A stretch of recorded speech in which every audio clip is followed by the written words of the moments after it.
So it's 2 days since you guys have been through the ordeal with these sewers and fighting the Messiah of Telona, and you are now back at the Yawning Portal Inn, prepared for your next adventure. You were sitting around the table that very familiar to you now, with Mel the Imp, the stone statue, up above, staring down at you.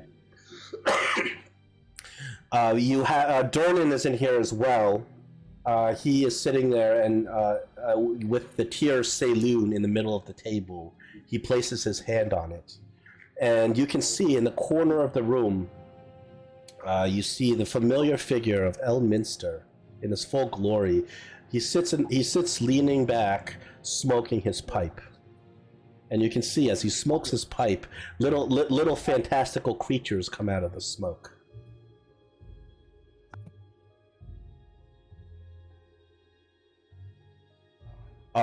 So how much do you guys remember about when you were being prepared for this quest, what you're going to be facing?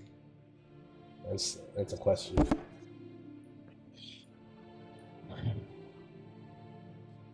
Something about a wizard who is... Oh yeah, I think there was something about weapons or something. He making stole a bunch of sentient stuff. weapons, which is apparently illegal because it involves embedding somebody's soul into the weapon, and because of that, that soul cannot go to the afterlife. Dornan says, let's review then, or what your task is. He says, you are correct, that is your quest, is to find sentient weapons. What we are dealing with is an ancient evil wizard by the name of Caraptus. And you can see Elminster kind of furrows his brows as Dornan continues. He says, about 100 years ago, Caraptus had disappeared. His location was a mystery to all. But a pamphlet was released. Oh, do I still have this?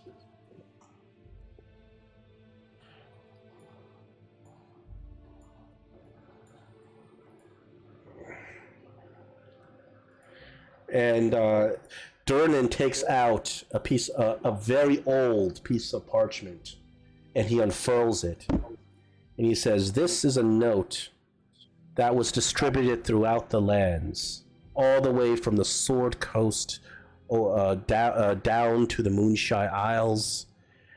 And it was a challenge of sorts for adventurers to find these sentient weapons. A mysterious poem thought to be released by Caraptus himself.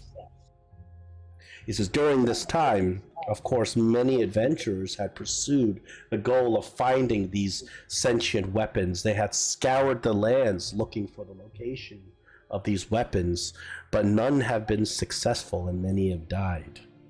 And then, just as quickly, these pamphlets disappeared. Do you have any questions about this this challenge? There was a riddle or a poem that went out. And has there been any ideas on possible solutions to this riddle? I know when it was first brought up, we were inquiring. Well, this is the problem: is that every adventuring group who had read this thought that they had their own ideas of where to go and where to locate this. Where to locate these sentient weapons of Caraptus. Like, there are many who traveled south down to Callumshire. There are many who stayed in the Sword Coast looking upon the crypts. There's some who traveled even as far east as the Dale lands looking for this. Because there have been so many that have searched for these weapons, unfortunately, there's none that have actually found any reasonable hint or successful to locate these weapons. There's no reliable idea of where you will be sent.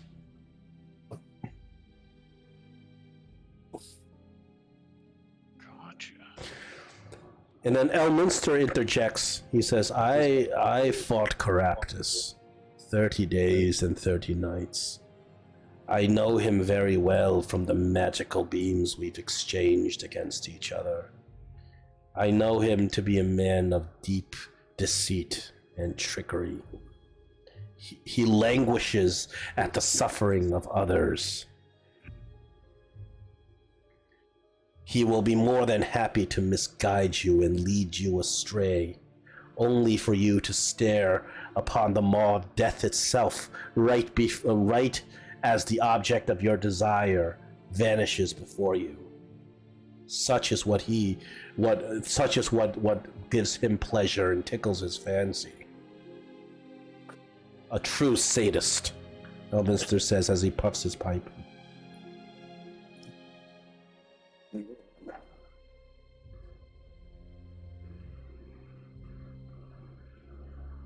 Interesting. Okay. Wherever you go, I would beseech you, be prepared for anything. And then Elminster reaches into his pack, and he says, take this, it will help you. He takes out a perfectly round marble stone, and he puts it gently on the table.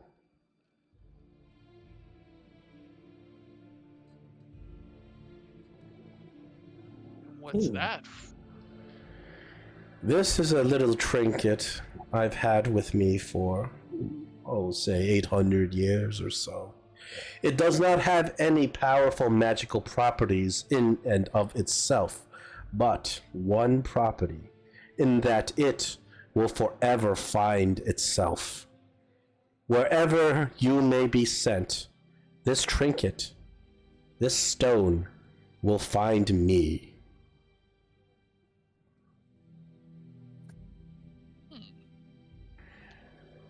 Will that work? The trinket will find itself no matter where you go throughout space and time, throughout the planes. It will always lead back to me. So if I am there and able to help, I am sure that you can call upon me. Oh, excellent.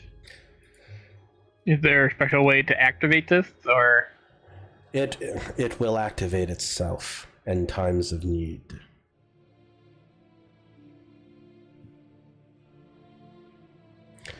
So you are handed a tiny stone called Elminster Stone. No direct way to use it, except with the advice that it will manifest itself in times of need.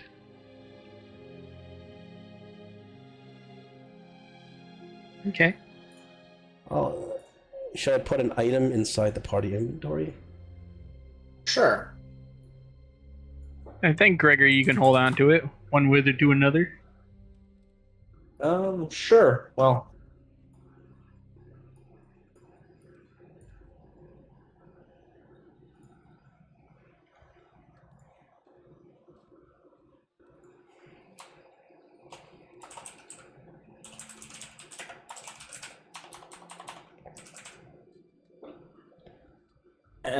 And I thank Elminster for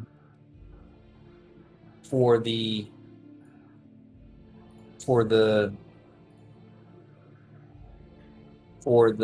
gift.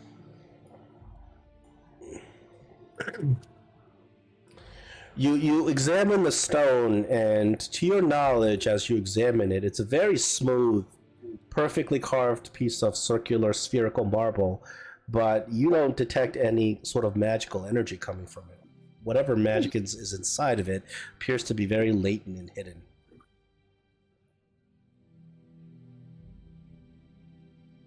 Well, the only thing we can do is take Elminster's words at face value with that.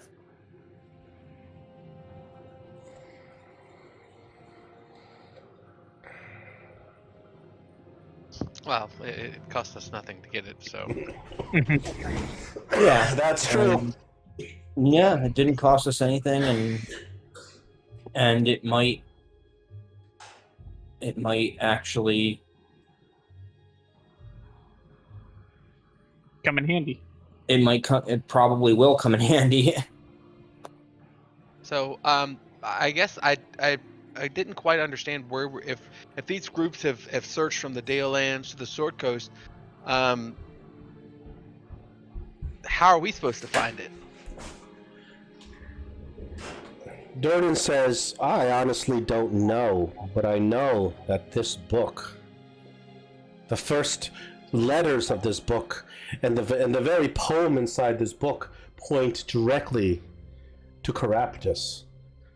So the connection of this book and to the location of these weapons must mean something. And then he says, and on top of that, the historiophage has written a sentence that demands there are 3 sentient weapons. Bring back only the one that is true to its nature. I do not, and he says, I do not have a reason to doubt the accuracy of what is going on with the historiophage, whether you will truly be in the vicinity of these weapons or whether they even exist. But this is all we have. Well, I think the historiophage has been pretty good so far of pointing us in the right direction. It's just sometimes I think there's certain details left out, but okay. Well, let's. Elminster says, "I would not. I would not doubt that for a second. In fact, I would expect trickery and deceit, especially when it comes to the dark wizard Caraptus." If only we had a way to figure out whose soul, the people whose souls, the poor souls that were put into these sentient, made the ingredient to these sentient weapons. If these weapons are real, I think if you find them, I think you could just ask the weapons.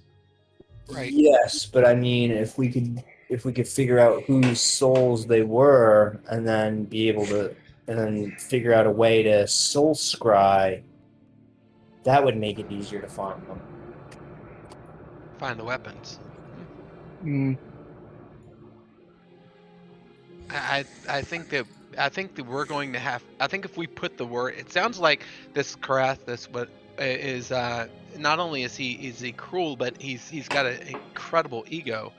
I think if we put the word out we were looking for him, he would probably find us. Yeah. I mean,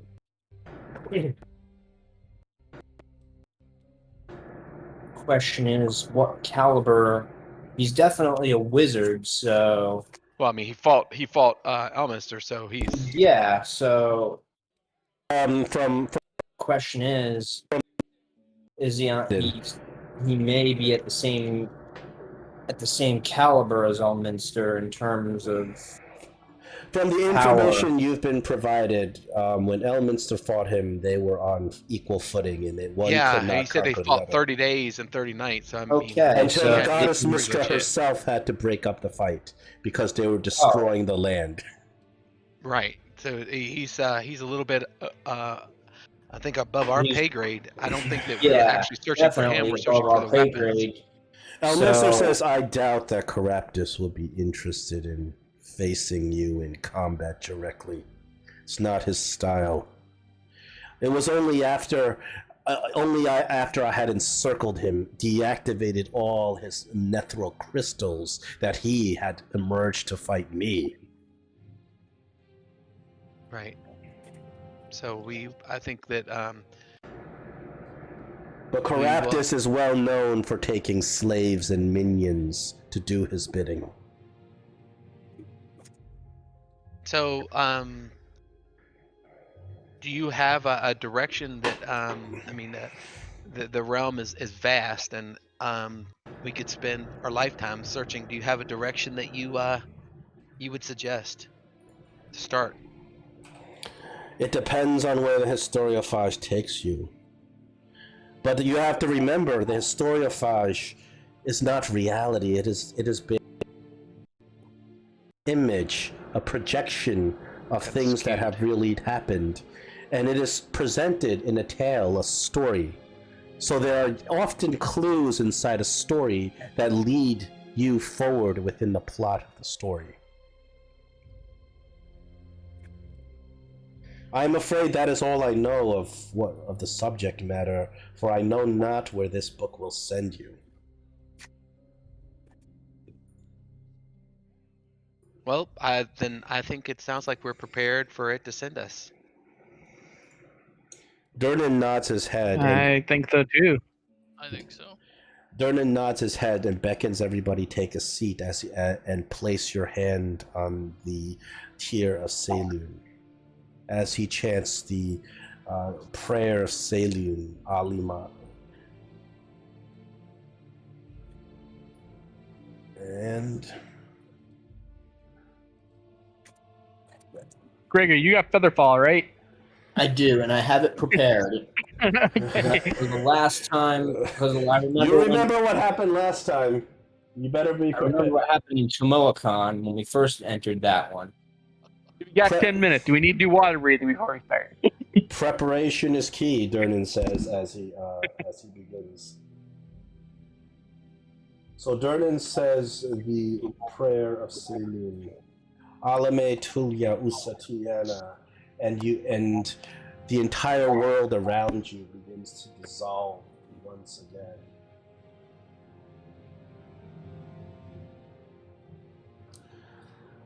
So everything becomes blindingly bright. And then they darken and you find yourselves being transported through the stars as the stars begin flying past you faster and faster.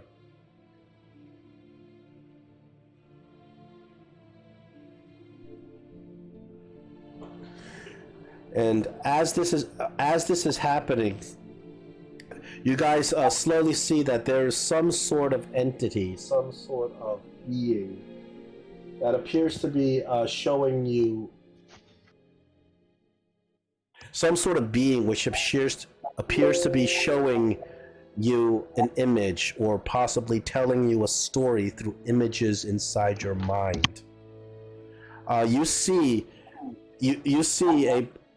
a being. It appears to be a very large, bigger than a normal human, but still looks like a human. It's a very large being with golden hair and beautiful, like beautiful dress, lying in a field. And you see her on the ground, and there is a sword that is struck through her heart. It's a beautiful female, and it appears that the blood rushing out of her wound is very fresh, and she kind of looks at the heavens. Standing next to her, there is another figure, but that figure, no matter how much you try to concentrate, you can't focus on it. You can't see who that other figure is. Apparently, the figure who has slain her. The second figure stands there, drops to its knees, and appears to be sobbing. And the figure that you can focus on, who is dead on the ground, you see the figure kind of laying completely still as the sky above, the clouds start shifting in the sky above, like it's as if it's going in fast forward and time is being shifted. And then it slows down again, and you see one of the fingers on that figure on the ground who's just been slain. You see a finger twitch, and when that happens, everything goes white again.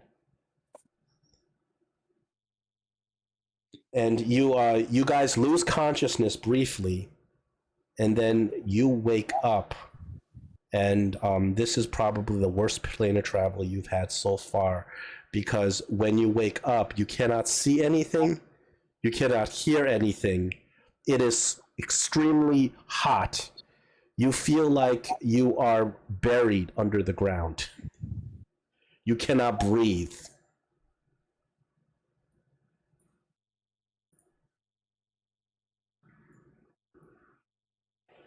And then, are we able to move? No, before you get that for an instant, and then before you try to do anything, you guys have been pulled away again.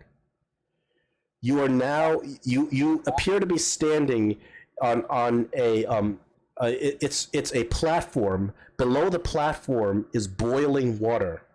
All around you, there appears to be a dome, some sort of magical dome, and beyond the dome, there's nothing but hot water. And you guys are kind of you guys look at each other, and that Gregory, that little stone that Elminster has given you, appears to be twitching back and forth in your backpack. You look around and you can barely see anything because you appear to be surrounded in a circular force field, and beyond the force field, there's nothing but water. And there's water below in the platform below you. You're standing on a circular platform, and below you there's water, but it's boiling. And as this Elminster's little stone begins twitching, you guys hear a voice, and it appears to be a penetrating voice that's going directly into your minds. And the voice screams out, "We meet again, Elminster. This time, vengeance will be mine."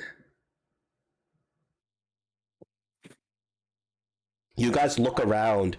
There appears to be no way to exit this platform that seems to be floating in the air with boiling water beneath it, and you guys are surrounded in the dome. From beyond the dome, somewhere in the water, you see a pair of glowing red eyes.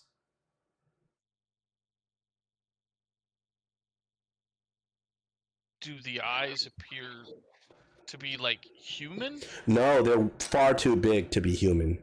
These are gargantuan-looking eyes. They are clearly not human. They are kind of like big and slit-like. They kind of move back and forth very rapidly, like not like a dragon's eyes that would be fixed. And they're kind of moving back and forth, but they're clearly eyes. You can't see the hulking shape behind it because of the boiling water that's surrounding it. And then Gregory, the stone jumps out of your pack and lands in your hand and begins spinning.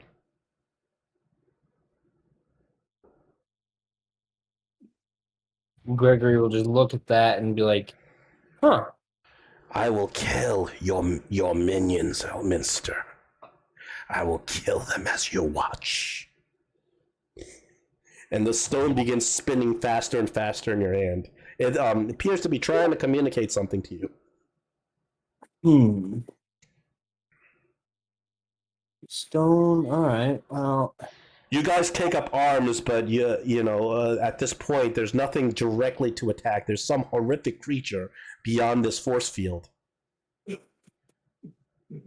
And our vision is obscured from like the water is extremely bubbly. There's steam coming from boiling water beneath you. But so we're just in some unknown space on a platform. You have no idea where you are. Can we? If I look up, can I see? As you look up, you see the top of the dome. There's just boiling water, but somewhere beyond that, you think you see some daylight.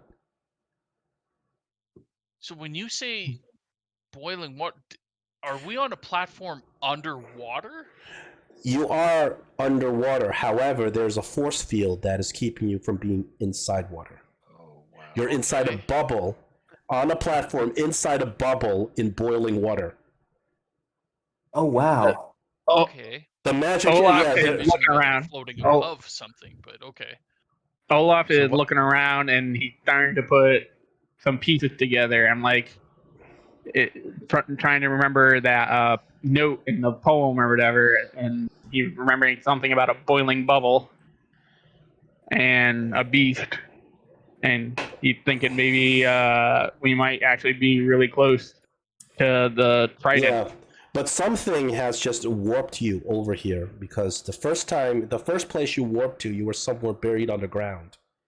But something else must have happened to warp you here. What happens if Gregory closes his hand around the stone? Well, what do you want to do with the stone, Gregory? Okay. Well, I was either thinking we could all touch the stone, and maybe it would transport us to safety? Gregory, it's or... clearly now there is some illusory magic kind of wrapped up in the stone, whereas previously it was inert. It appears that the stone is purposefully doing something to get your attention by spinning around in the palm of your hand. Okay, well, and we're in this bubble, which is a good thing because if we ended up in the boiling water, we'd be dead by now.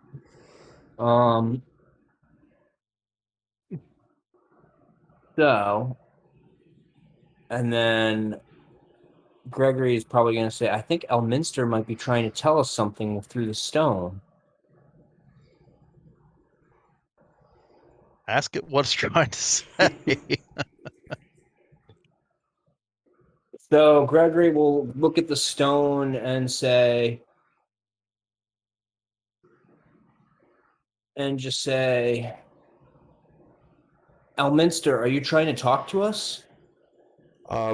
You hear that there's a voice that kind of interjects into everyone's head, sort of like that other voice that was threatening you. And this voice is Elminster's voice, and the voice says, "None of this is real. Disbelieve. Disbelieve."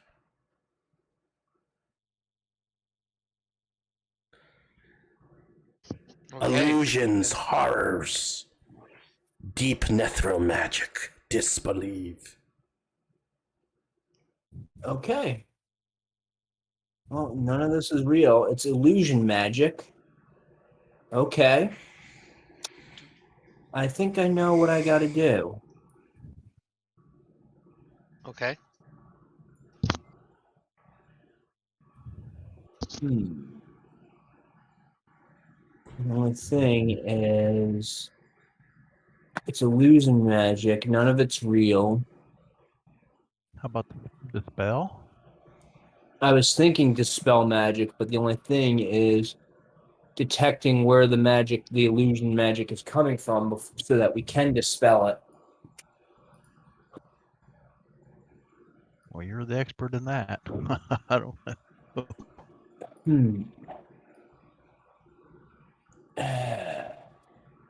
know.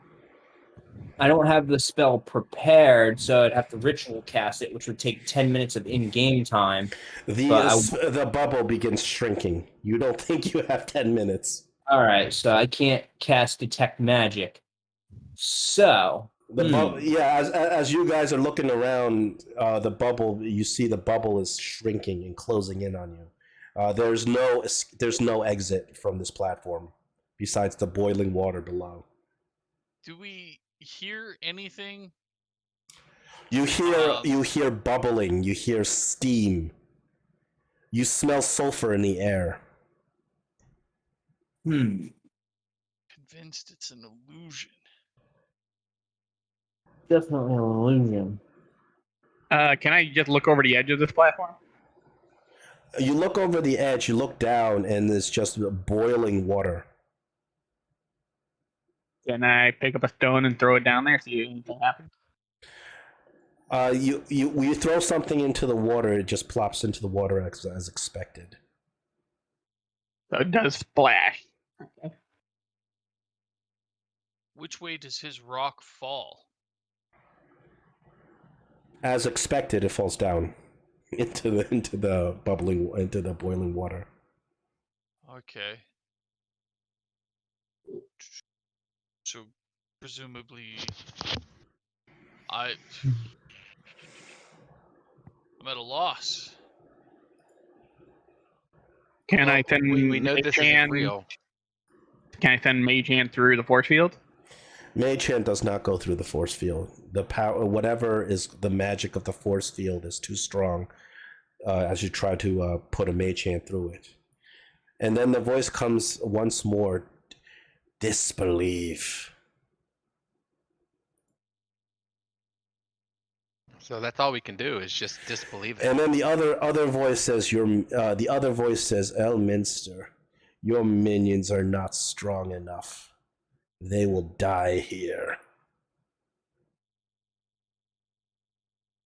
I'm gonna look to the group and say, if Elminster's telling us to disbelieve, let's disbelieve. And I'm Correct. gonna reach my hand and push it through the bubble. Right. Oh, you can't reach the bubble yet. The bubble's still too far away. Oh, is it? Okay. Yeah. Um, So, Kayan, how would you like to disbelieve? What would you do to disbelieve this illusion? well, I was going to. You can wait for the bubble to close in so you can reach it. I'm too impatient for that.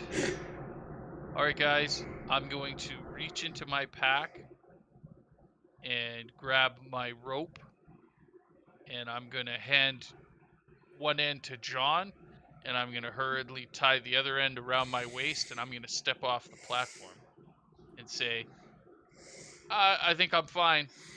Okay, See what happens. you are attempting to disbelieve, but what you need to do is you need to roll a wisdom check, just a check, with disadvantage.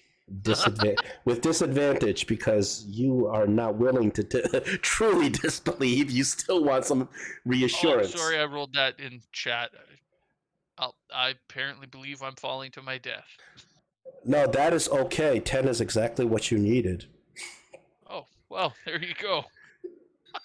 Kayan, you begin falling and falling and falling, and then Kayan disappears. The rope just goes slack, and you look over, and nobody's hit the water. The rope is just slack. Kayan has just vanished. Oh, well, I mean, that's enough for me to know that it's okay, guys. None of this is real, and I walk out as well. Yeah, I followed John. Okay, you're all just walking right into the water? Yep. Oh, yeah. Okay, then you two who walk directly into the water without a rope, you may roll a wisdom with advantage. Perfect. Because you still have to, your willpower still has to overpower the horrors of this illusion. The check is on the ability side, right? I rolled a yes. A 3, my goodness, but it was enough. Thank goodness. I didn't roll advantage. Oh, you rolled a 19. You're good. Oh, okay. Oh, it didn't. It's not coming up. I think Fantasy Ground's a little slow. Yeah, there we go. So John and Gray just walk over the edge and disappear.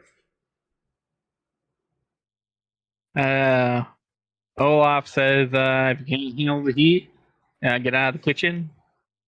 But I like the kitchen, so he'll just walk off the edge and join the others. You may also roll a wisdom check. Ability check with wisdom with advantage.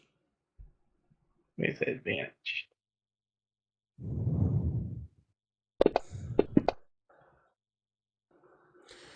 You also plunge off the edge and disappear.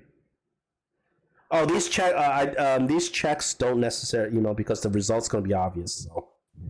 Okay. They don't have to be in the tower. Well, that's good because I didn't put mine down. I was the one who put it in the tower. Yeah, I don't know if anybody. Gregory, you're the only one left. As Gregory's your team, I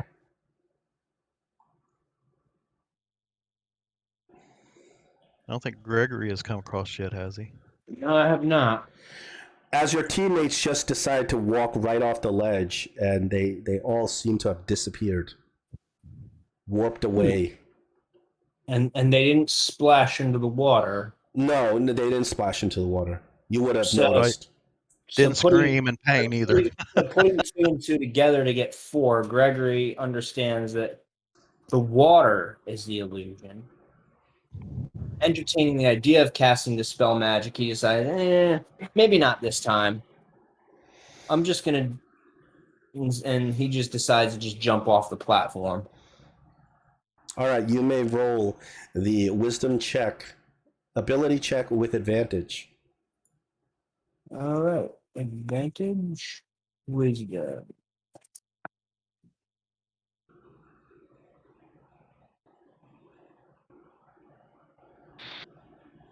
Ooh, that was close. Good thing it was advantage. You guys have escaped the clutches of Caraptus. However, once you disappear, you reappear in the same predicament you were before. You are buried underground. There is sand in your mouth. You cannot see. You cannot hear. You struggle to move, but it appears you're buried beneath the ground somewhere. Who wants to try to get out? Uh, I think we all want to try to get out, to be Yes, honest. Well, but yes. I think again is that this isn't real. You don't know if this is real or not. Right. I don't think it's real. I think that this is all the little mind play that he's been doing to us. This isn't real. None of this is real. All right. So what are you going to do? We'll go down. We'll go down the combat tracker. Kayan, what are you going to do? so You cannot see. You cannot hear. Immobile? You're not completely immobile. You move around and you realize that you're buried in sand. In sand. You Is can. there any indication of light or You can't see. any other than the sounds of us probably beginning to panic? Is there any? You can't hear. Because Can't hear, imagine see? this: you are in an hourglass and you are completely buried beneath the hourglass, stuck there, with sand around every corner of your being. Do I feel like I'm upside down or right side up? Oh, you at least can because of just the nature of how our minds are. You're able to tell what's up and down. Okay. You know you're right side up. Right side up, but I'm buried in sand. But Elminster told us this isn't real, and then we. He told you that other thing stepped wasn't off. real. You don't know about this. No, What's no, going on here? I get it. Yeah. I get it. It's. But if that wasn't real, then this might not be real. But I can't really see or move or hear anything. I'm just gonna wait. Nothing else to do. All right, you wait a couple of seconds, and then you realize that you can't really breathe. Gray, what are you doing? I'm assuming that we probably can't tell the position of our allies or You have anything no else. idea We're where you're just- at. You're only aware of yourself. You are aware of what's up and down. Just because if you were upside down, your brain would be able to decipher that. But you don't know how deep you are. You don't know. You know it's very hot, and you're buried in sand.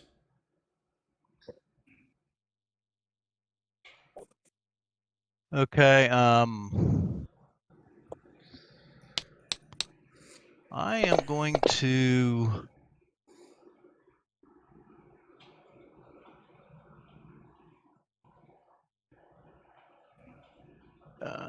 As part of my swarm, I can have my swarm move me. So, could I try to have my swarm move me 5 feet up? In this situation, I don't see how that would work. Even if you were to release your swarm, they'd be buried in sand. Then I am just going to try to swim, so to speak, up. All right, for a climbing check, I will. It will be a skill check. I will accept athletics or acrobatics. Okay, well, it would be. I want to do this. Do we get inspiration like you said from yesterday? Everybody has 3 inspirations. Well, I want to roll up at advantage if possible. Okay. And I will use. Do you want this in the tower or out? Tower. Tower. Okay. I'm gonna roll acrobatics. You get 20 feet of climbing using your acrobatics. That is a couple of seconds of your turn. Okay. We're gonna go to Gregory now. Okay, so I'm unable to move, which means I do not have the ability to cast spells with somatic components. No. Verbal is even challenging because your mouth is full of sand. Okay. I would say if you really needed to cast a verbal, you probably could. You probably could belt something out. So no prestidigitation then, because I can't, because that has somatic components.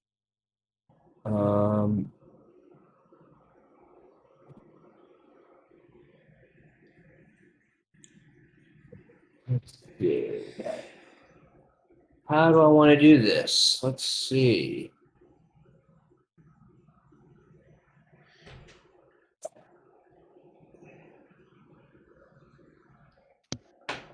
Ooh, I wonder.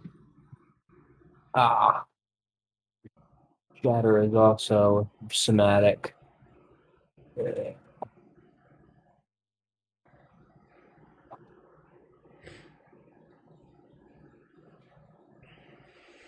say you don't know what you got till it's gone. No, this is by far the worst entrance you guys have had into one of these adventures.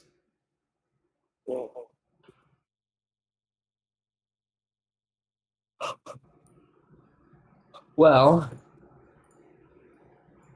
I definitely can't stay in this position. No, you realize that if you were to just stay there, you would eventually suffocate. You have to All act right. and get the hell out of there somehow. All right. So that's what I'm going to do. I'm going to just act and try to get the hell out of there.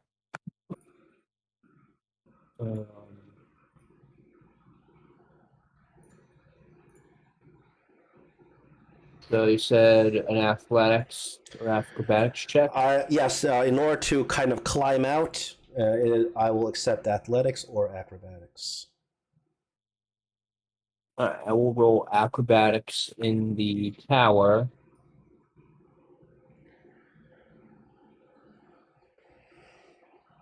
Let's see what we get. You climb yourself about 10 feet. You're still in sand. Okay. I will go now to Olaf.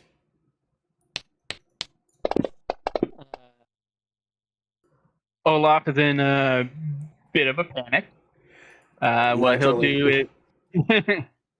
do is he's gonna hope it's not too deep, and he's going to blink Pepper above him, 30 feet. Hopefully he'll appear. If he doesn't appear, Now, do you have to see the spot that you summoned familiar? that's a good question.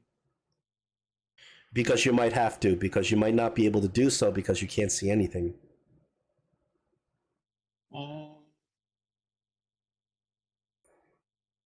There are some spells that you can cast at areas you can't see, but those are rare. It doesn't say I have to see. Just gotta be within an unoccupied space within 30 feet of me. Let me review that. If it is good, then I will let that happen. Where is it? Find familiar.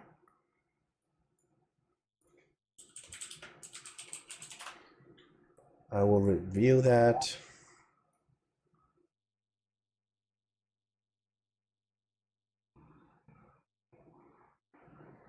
Now, is this a find familiar spell, or is it ability? An ability. I mean, I would have like summoned him and like conjured him before we went on the adventure, so I'm just blinking him into existence right now. That's all. Let me see. As an action while it's just So it's part of your warlock abilities. Let me see. Pac-Man. no, it's a find familiar spell. Yeah. Oh, it's a find familiar spell. But when I already have summoned him, I can dismiss him into a pocket dimension, and then as an action, I can make him reappear within 30 feet of me. Oh, okay, fine. I'll let that happen. Pepper appears 30 feet. You said above you? Yeah. Pepper appears 30 feet above you. He is completely blind. He can't see anything. The light is too bright. But Pepper is able to use echolocation, and using the echolocation, he shows you a big open a pile of sand, like a sand dune. Okay. And was he? He is somewhere outside, and he's somewhere outdoors. Well, I'm just saying, was he like 30 feet above me, or is he? When I found him 30 feet, or is he like 10 feet above me, or 10 feet above the ground? You know what I mean? Oh, he shows that he is about 15 feet above the ground. So he's able to communicate to you that he's about 15 feet off the ground. Then he can't see anything because his sensitive eyes are dying to this bright light in his eyes. So I will just start trying to dig my way up and have Pepper try to dig me up from the top. Unfortunately, that was your action for the turn, but at least you know more than everybody else. John Ashford, what's up? What do you want to do? Yep. As soon as I realize that I'm underground and I know that I'm oriented, I'm going to start climbing up. And I'll drop my thing in tower. You climb. You and your heavy armor. Very difficult to squeeze, but using your strength, you pull yourself up a good 10 feet. You're still buried in sand. Yeah, that's all I can do. I'm going to pass it. Kayan, it's your turn. You waited out the last turn. You begin to suffocate. Constitution saving throw. Oh, okay. Because you realize that you've been holding your breath. Just trying to breathe in puts sand in your mouth.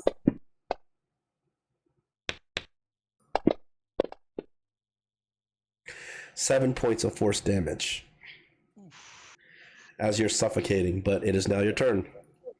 Okay, I think feeling the pressure and how desperate I am to gasp for breath, but knowing Elminster told us it was fake the last time, I'm convinced this is fake. I'm gonna hold. Okay. Gray, in the beginning of your turn, your hand flops out of the sand. And you're able to hoist the rest of yourself out of the sand. Yay!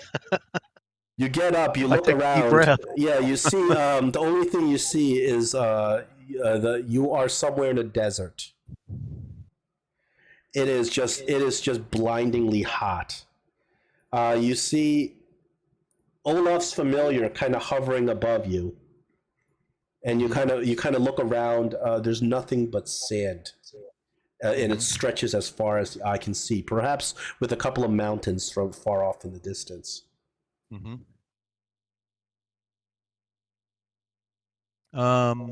Your allies are nowhere to be seen except for Olaf's familiar hovering above you. Well, I'm going to assume that my allies are probably buried in the sand too. So since I have a clue of where Olaf might be, I will go and kind of start digging with my hands underneath where the familiar's at. Okay. So you run over and you start digging beneath Olaf's bat. Gregory, now it's your turn. You begin to suffocate. Constitution saving throw. All right. Constitution saving throw.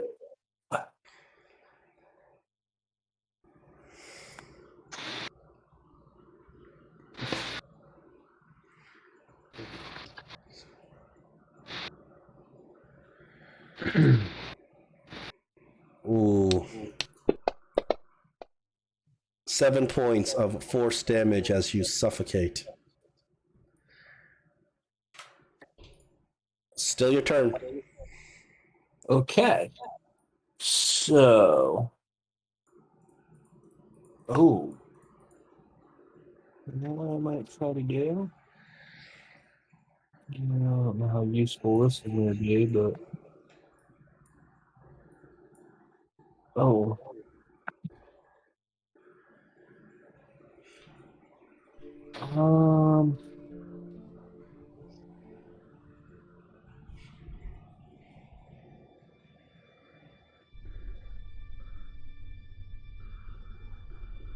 presentation is going to be, but what I can do is...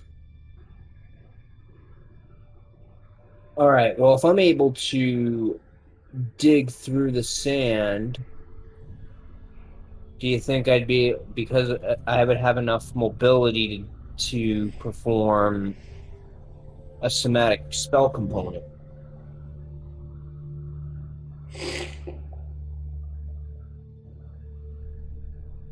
Well, the issue is that you know your hands you can struggle against the sand, but the fine motions of your hand that are required to cast the spell, you're not really sure if you can. You may be able to do it with a successful check. Would you like to try to cast a spell? That will take your action though for your turn.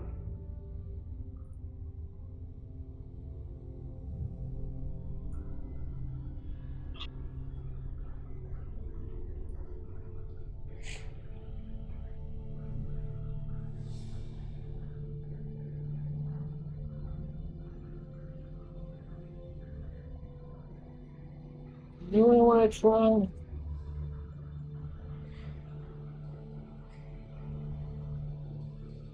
Nah, I'm just gonna roll another check with the acrobatics. Okay, go ahead. Question: are we all within John's order of protection? The aura's not working right now.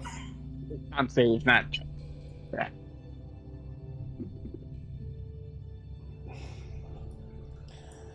Gregory, you struggle about 5 feet or so. You're still buried in sand. Okay. Realize that you're pretty deep. It is now Olaf's turn. Olaf is panicking. Constitution save. Yes, you are still in sand. You need to roll a Constitution.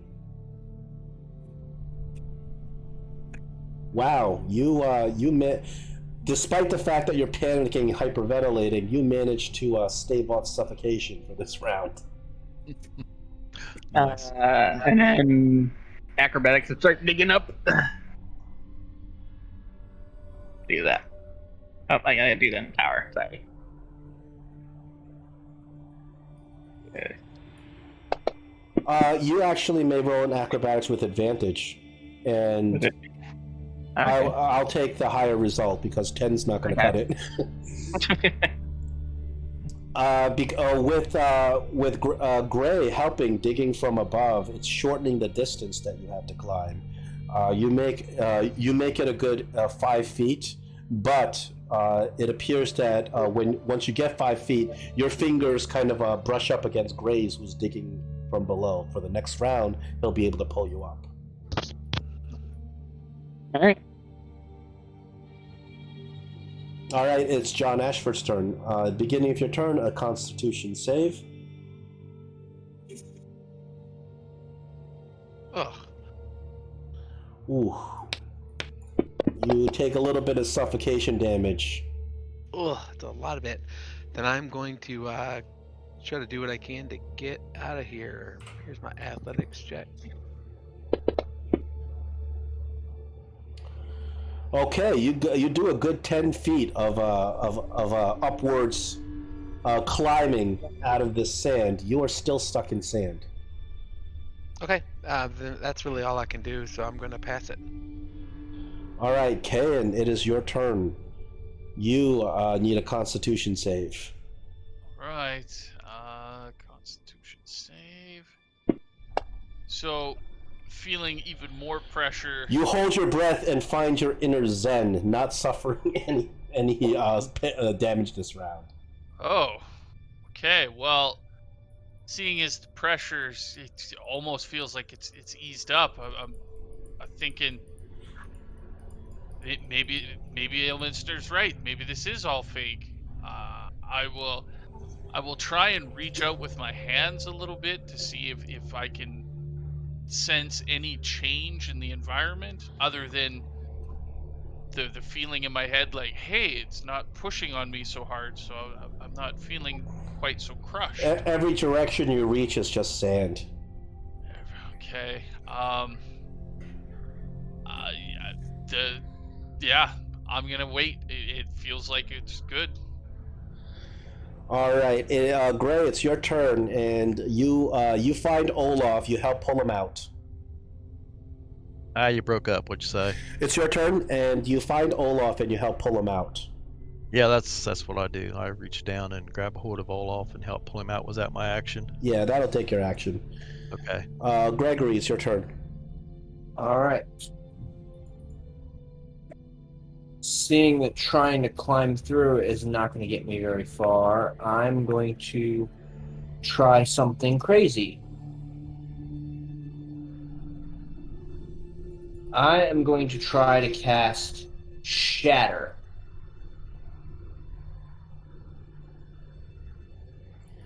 What direction are you casting Shatter? The problem is that where are you targeting? Because you can't see. I'm targeting right above me in the direction that I'm trying to climb up.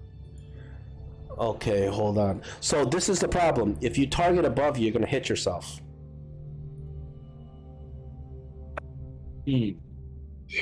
Because you can't target something you can't see with Shatter, I don't think. So the most you can target is directly, like at your fingertips. In which case you're gonna hit yourself with Shatter.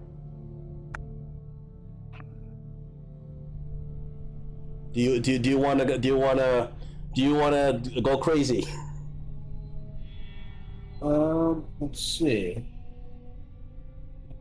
60 feet, which I can't see. So the thing is, yeah, in order to target something with Shatter, you have to be able to see it. Since you can't really see any target right now, the most you can target is at the tip of your fingers. Well, instead of that,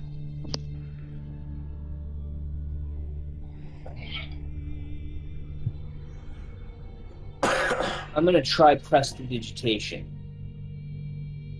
instead. Okay. Just to see if I'm somewhat if I can struggle at least to make it a somatic component, and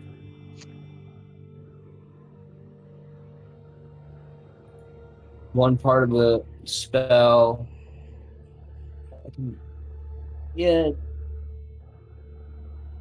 Let's see. I can create modify magical effect. I create an instantaneous harmless effect. Instantaneously light or snuff out a candle. Campfire. I can instantly clean or soil an object no larger than 1 cubic foot. Chill, warm, or float up to a cubic foot of non-living material for an hour. Make.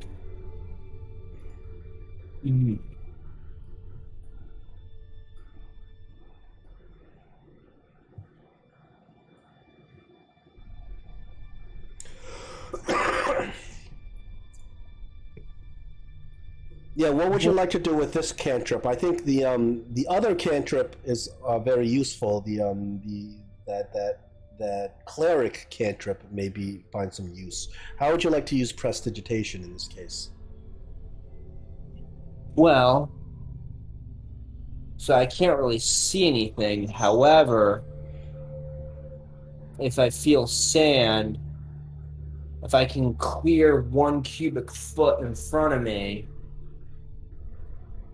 like try hard to use whatever movement I have from digging to get the somatic component to perform the somatic component Sure. for it. What are you doing with the spell? See if I can clear up in front of me 1 cubic foot of sand. Clear up a cubic foot of sand. Because I can't do more than a cubic foot with Prestidigitation. Only this a is foot where by you foot can by foot. you can clean or soil an object no longer than 1 cubic foot. Okay, I'll give that to you. You can clean the sand off, cubic foot of sand off. Okay, first thing is you need a Constitution save for suffocation. All right. So Constitution saving throw. All right.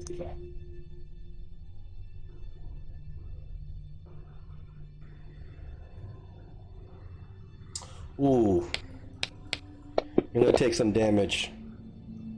9 points of force damage as you suffocate. All right, so in order to try to cast a spell, your hands are stuck in sand, and there's sand filling your mouth. So you gotta have some good Arcana to be able to pull this off. Roll me an Arcana skill. All right. And I'm gonna burn an inspiration to give myself advantage. Okay.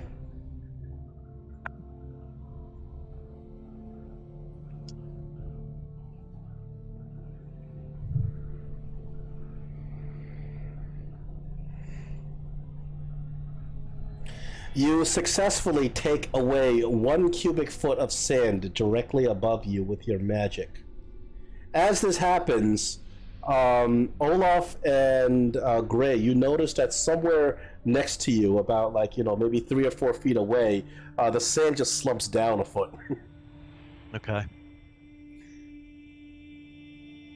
And that would be a turn because the casting of the spell would be that action. I think it was a good idea. I think you just signal to your allies who have escaped where you are.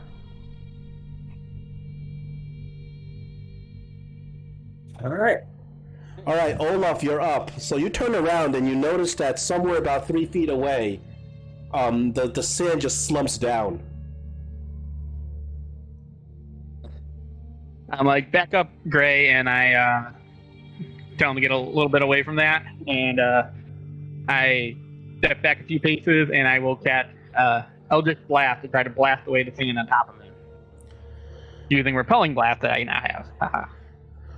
All right, so let me think of how Eldritch Blast will be working against the sand. Let me think of a reasonable type of roll for this. If I quote-unquote hit the sand, I can move it 10 feet away. Yeah, but how much sand? That's the question. Is it like That's a good question. a little handful of sand, or like So this is something we'll just have to improvise a little bit. How about you roll me the Eldritch Blast attack, and I will put a DC or an armor class, depending on how high you roll. All right, you pretty much blast away a handful of sand with that. Now, What was that?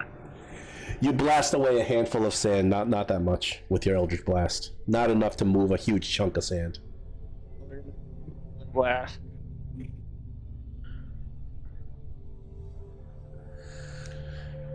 Blast away another handful of sand.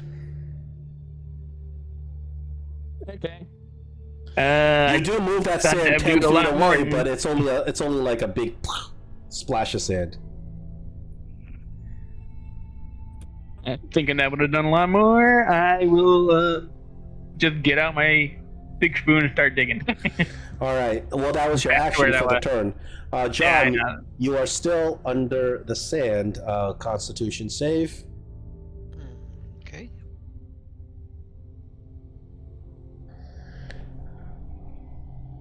All right, you're good on the Constitution. You avoid taking damage. And I'm going to continue to climb. Oh, that's a great roll. You managed just by yourself to hoist yourself out of the sand. As you got the other two, you turn around about 10 feet away. You see John just hoist himself out. All right, I kind of kneel down and start coughing and looking around for the rest of the party, and I'll pass it. Kayan, we're back to you. All right. I'm going to presume be another one of these. Oh, by the way, the Papalopus axe will not take your attunement point because it's a cursed. It's a curse. It doesn't take your attunement slot. No, that's no good. Uh-oh. 15 points. I don't Wow. have the axe anymore? Oh, No, my. you still have it. It does not burn up your attunement slot. Oh, no, I mean, I don't have the item anymore because you said it was going to be a different item, so I deleted it off my sheet. Oh, I see. So I don't Okay. have that I will anymore. put. I will make it. It's in your pack right now, but I will put it in later. Is it? No, it's like in game in your pack, but I will put an item in your pack. Gotcha. Okay. It does not take an attunement slot, so you don't have to unattune for anything. Oh, I know Okay. the item description says attunement, but it's not. It doesn't attune. But you are suffocating to death. Are you trying to provoke the axe to offer you some more power? no. Okay, so feeling the pressure slam back in, and almost like a bubble of air will escape out of my nose and mouth. I'm starting to second guess if this feels too real. I think I would start to panic at this point. Okay. Feeling that enough time has passed, like Elminster, ha, funny enough, okay, I want out. I'm gonna try. I don't know which direction really to go. So You do know what's up and down. Your head what's up and naturally, down, yeah. Your head, your senses will don't naturally have tell you. any indication that up is necessarily better than to the left or the right. No, you don't. But in general, you would kind I'll of try up to Yeah, start. in general, you would imagine that that because you know when you're buried, you're going up is the right direction. Mhm. Just instinctually, you would think that. Exactly, yeah. So I think I'll start trying a little bit to claw, paw, shimmy, shake, do whatever Okay, I need to so try and get up. acrobatics or athletics is acceptable. Athletics is just muscling through it. Acrobatics is trying to be a little slippery, a little snake-like, wiggle a little bit. I will definitely do acrobatics. You managed to get it like a good 5 feet or so. You have no idea how deeply buried you are. Okay, well that's it. I mean, that's my action. I don't really Yeah. have much of anything at this point. I'm starting to lose faith that Elminster's actually there watching out for us. He was previously. I don't know that he's ever been there watching out for us. So, Gray, it's your turn. You manage. You see that 3 of your allies have been successfully pulled out of the sand. You're there with Olaf and John. The other 2, you do see that there is a part in the sand that is dented down. Olaf tried to fire some eldritch blasts at it, but wasn't able to actually dig through it. Okay. No I sign shout of one of us. no sign of where Kayan could be. Right. So of course I don't know which one the dent is, but I say one of us must be there. But I'm going to run over and start digging the way I did with Olaf and where the indented part is. But as I run over, I'm also going to try to take note of the pattern of where we came out and see if I can figure out where the other person in our party is. So after we get whoever's in this hole out, we can start digging there. You look around. There does not appear to be actually, you know what? Give me an insight. Give me an insight. Yeah, I think this is very good. I think you need an inspiration for this one. Oh, well, But if you fail the insight check, then you don't get it. well, that's no fun. One in the tower, right? Yeah. All right. All right, you do get the inspiration. You astutely observe that the positions you guys are in are the same positions you guys were in when you were sitting around the table. Where John was, where you came out, and where Olaf came out. So you deduce that you can Kayan is probably in a specific corner, and the place where the dent is probably where Gregory is. Right. Because with the 4 spots that you already know, you are able to deduce that. It's the same positioning, the same distance as you when you guys were sitting around the table. Okay, so I kind of point and I said, I think one of them might be over there, and I think one of them's here, and I start digging to try to get, well, I don't know yet, but Gregory out. All right, so you're digging for Gregory. Gregory, it's your turn. Beginning of your turn, a Constitution. John, you may actually provide aura if you don't see him. Oh, you're cutting out again. I couldn't make out what he was saying. I was saying, John, are you John? Are you able to give him your aura now that you are free? Are you able to provide your aura through like a solid sand? If he's within 10 feet, I can, yes. Are you at this point? You can get within 10 feet of him and provide your aura. Okay, yeah, then I would. I'm actually not at the computer, so it would be +4. Okay, Gregory, you can roll a Constitution save and add 4 to that. All right. Nice. All right, y'all. So let's see. How do I add 4? You can just down in that little box, the modification box, just put it in there and then type 4. All right. That's the easiest way, I think.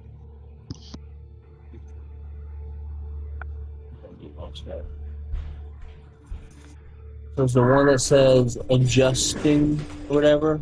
You know what? Just roll it. I'll add 4. All right. Roll a Constitution save.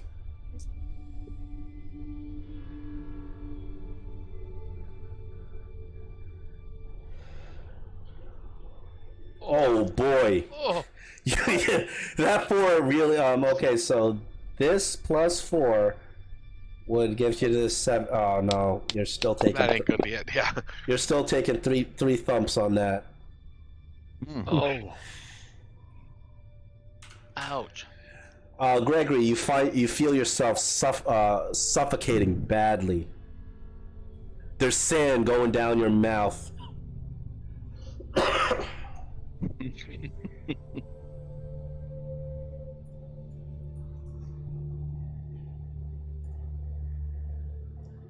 It's your turn, Gregory. All right. I will try to roll another acrobatics check. All right, you may roll with advantage as Gray is helping you dig from above, All closing right. the distance.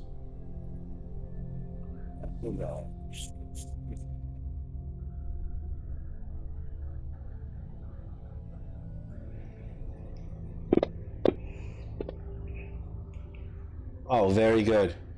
Gregory, you feel Gray's fingertips on your hand as you guys reach each other, digging each other out.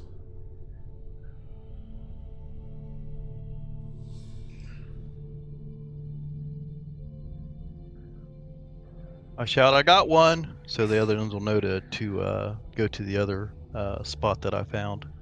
Okay, Olaf. Gray points out the spot where he thinks KN is. I will go over there and start digging away with my large clubbed spoon. All right, and John Ashford, anything? Yeah, if I see the bat, I'm going to ask if he could use the echolocation to ensure Kane's there, and I'm going to run over and once he gives the thumbs up, I'm going to run over and start digging. Unfortunately, the echolocation won't be able to actually find something buried inside the sand. It'll just bounce off the sand.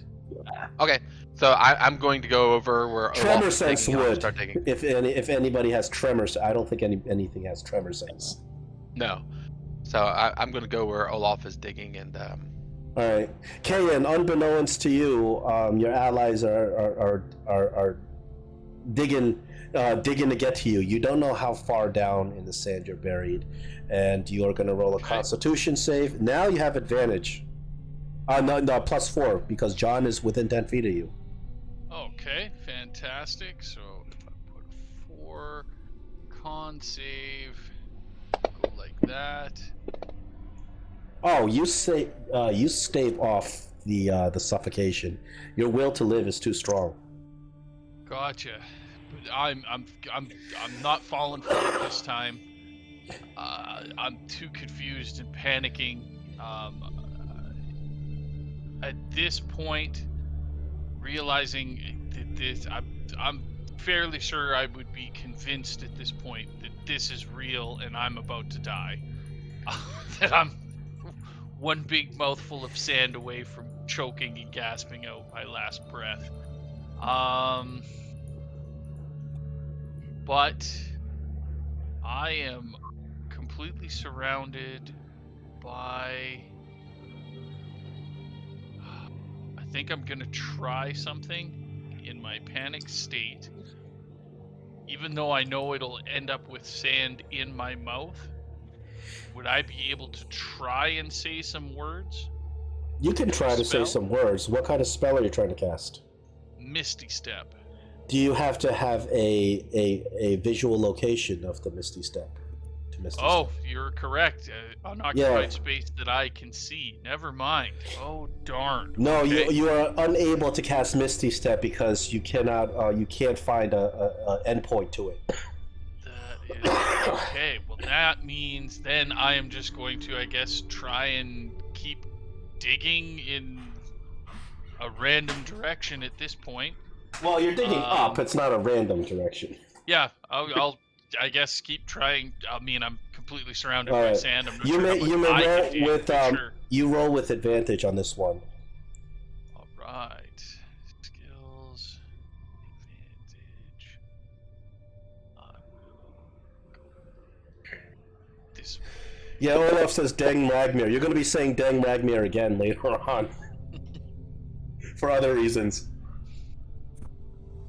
Oh, you are able to hoist yourself up a good 5 feet. You're still completely buried in sand. Fair enough. Gray, you successfully pull Gregory out of the sand.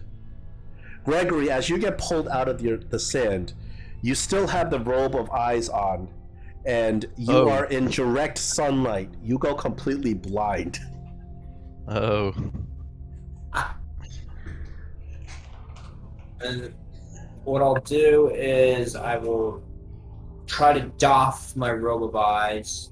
Yeah, you can't doff it quickly. It's going to take you a minute to actually take the robe off. Yeah. But the eyes begin screaming as the direct sunlight just beams down on them. All right. Well, it's still Gray's turn, right? Yeah, it's Gray's My turn. turn. But his turn was to pull you out. Now it would be your turn. All right. Well, You hear your clothes are screaming in pain. all right. So what I'll All do? the eyeballs are just the eyeballs can't really close, so they're all wide open with the sunlight flying into them, and they're screaming. So I will proceed to doff the robe of eyes. All right, it'll take you like a minute or so to do so. Yeah, maybe 10 minutes. Yeah. Olaf, you're up. Olaf is gonna just keep on digging, hoping to get to Cayenne, hoping he's underneath me where I'm digging. You know, now that you're digging from above, I will give you a roll to dig. Okay. Roll me an athletics check in your digging. No. I will give you a roll to dig to start closing the distance. Okay. Because Karen, remember, did nothing for two rounds. But he's pretty deep. He was just tired. Olaf, you dig a good Better 5 time feet than or so down. And then John Ashford, you're also digging with Olaf? I am also digging with Olaf. Pepper is also digging with Olaf. Providing the help action.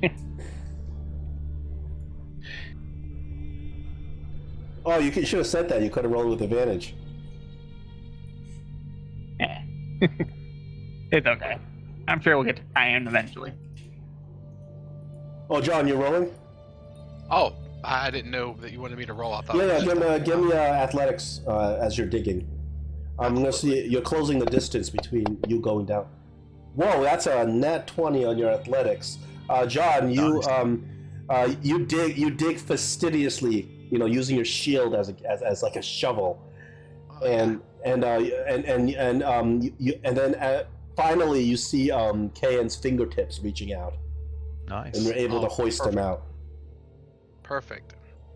So you guys are done with that ordeal as you pull each other out, coughing up sand. What the fuck? The hell Yeah. was Elminster this time? You get out, and it's like 112 degrees out. You know, I don't know Faerunian units, but we'll say it's over 100 degrees out. You look around you. There is no shelter. There are some dead trees. Far off in the distance, you see some mountains, but you are smack dab in the middle of a desert. You have no idea where you are. Now that you've survived being buried under the sand, what are you gonna do? You have to survive this. Is there any indication of tracks of any kind? You look around you. In the position that you guys have climbed out, you don't see any indication of tracks. Mountains way off in the distance. Oh man. Gray, do you have any ideas? Does anybody have You're any good in- skills that can help you out in this situation? You realize that if you keep staying out here in the being exposed, you won't survive very long. You have no food, no water, unless whatever you have is what you've brought with you. I know I would send Pepper up in the air to take a scout around and try to see if I can. Pepper is very unhappy to be flying up in the daylight. It is extremely painful for the poor bat to be outside in the direct sunlight. But he is willing to do it if you really, really insist. I do need him to try to see if he can scout a little bit, see if he sees anything. All right. So, how far do you want Pepper to scout? How long do you want him to fly around?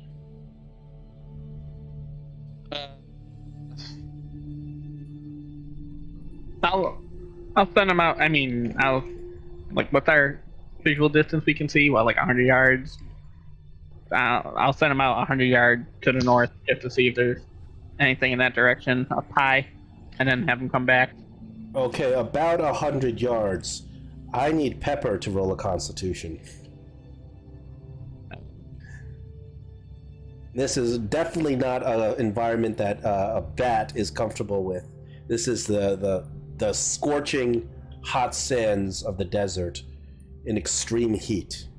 Need to see if Pepper can be okay here. I gotta remind myself what. You have Pepper's sheet, don't you?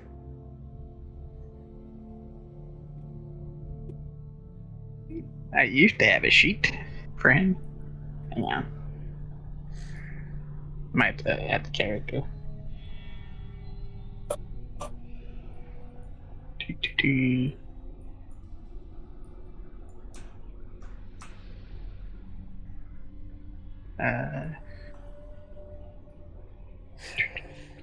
If not, I will bring it up and I can roll it for him.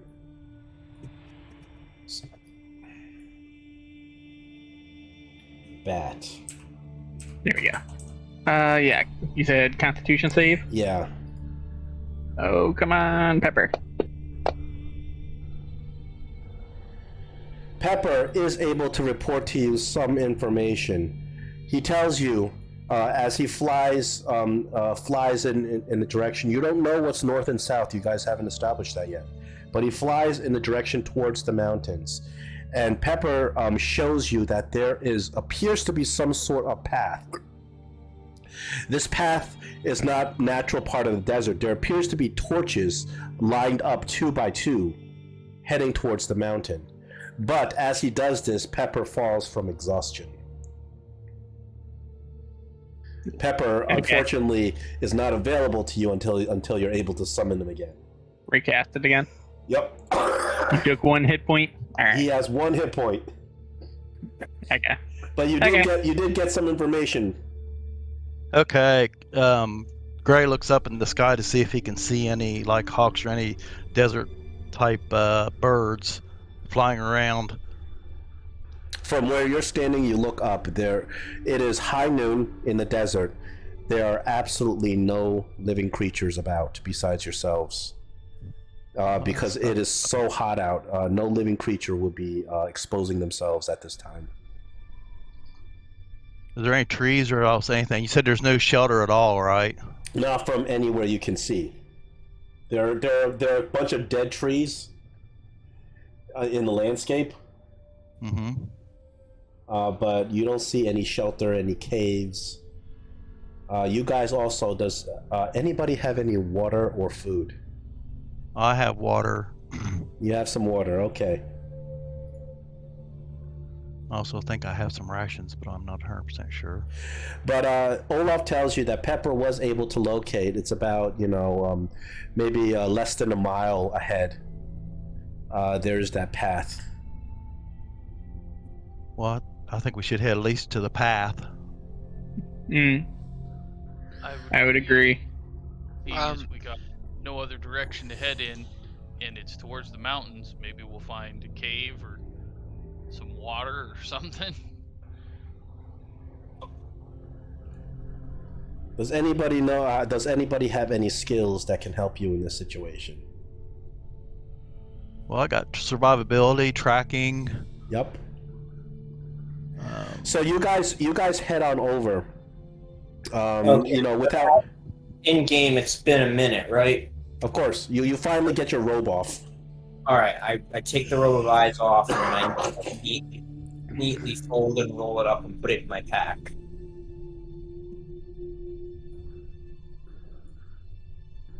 Damn it, Gregory.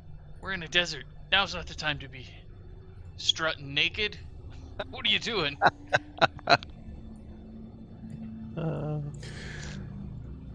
So it would only take like an hour, less than an hour or so, but you guys are able to kind of trudge along the desert. It's scorchingly hot, very uncomfortable, very very dangerous to be traveling at this point because of the exposure.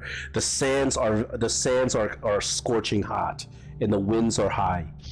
The sand kind of like the sands are so hot that they kind of they sting as they hit your skin. But you guys, yeah, what were you gonna ask? Is there any kind of natural terrain, like big shrub bushes, cactuses, even desiccated trees? Or a large rock or something, a very large rock or anything like that? In the area that you are in right now, it's open desert. There are a couple of dead shrubs and trees. It looks like the weather has gotten so bad that they've all died. Oh man, okay. Well, This is sort of like this is like the really end point of global warming kind of bad. Gotcha. But you guys do manage to make it over to this path. Now this path, it's not. It seems to be a path that is made up of twin torches. It seems the torches are set every maybe like football field distance or so. Every football field distance or so, there seems to be two torches that indicate a path that goes forward. That's interesting. Torches, you say? And the torches are magically lit. Oh, well, there's somebody with a bluish flame on them. Well, As you look at the path, you see that there's footprints. It's a well-traveled path. Can we tell which direction most of the travel is? Does anybody have any skills on determining direction in terms of I have Like- mind feet. what? I have the keen mind feet. I always know which way is north. Oh, in that case, the path and the tracks, both the tracks and the path, are going north. That is towards where the group of mountains is. But from where you gauge, this is about a day's travel away. It's not. Doesn't seem to be that close. When you look at the tracks, I mean, there are a whole bunch of different tracks. It looks like a heavily traveled path. You see that there are some animal tracks. Like, not all the tracks are even like people travel. A lot of them are just animal tracks. Like, somebody had been mounted, and those people have been traveling this path, have been mounted.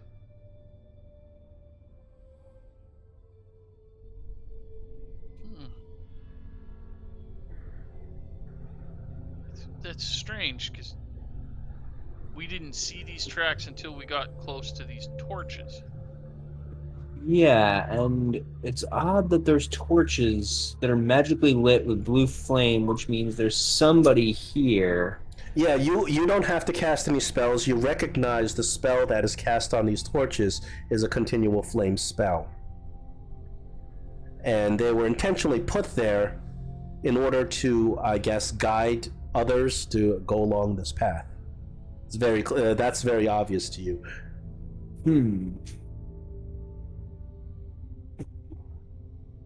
Interesting. Well, wherever we are, we're not alone, and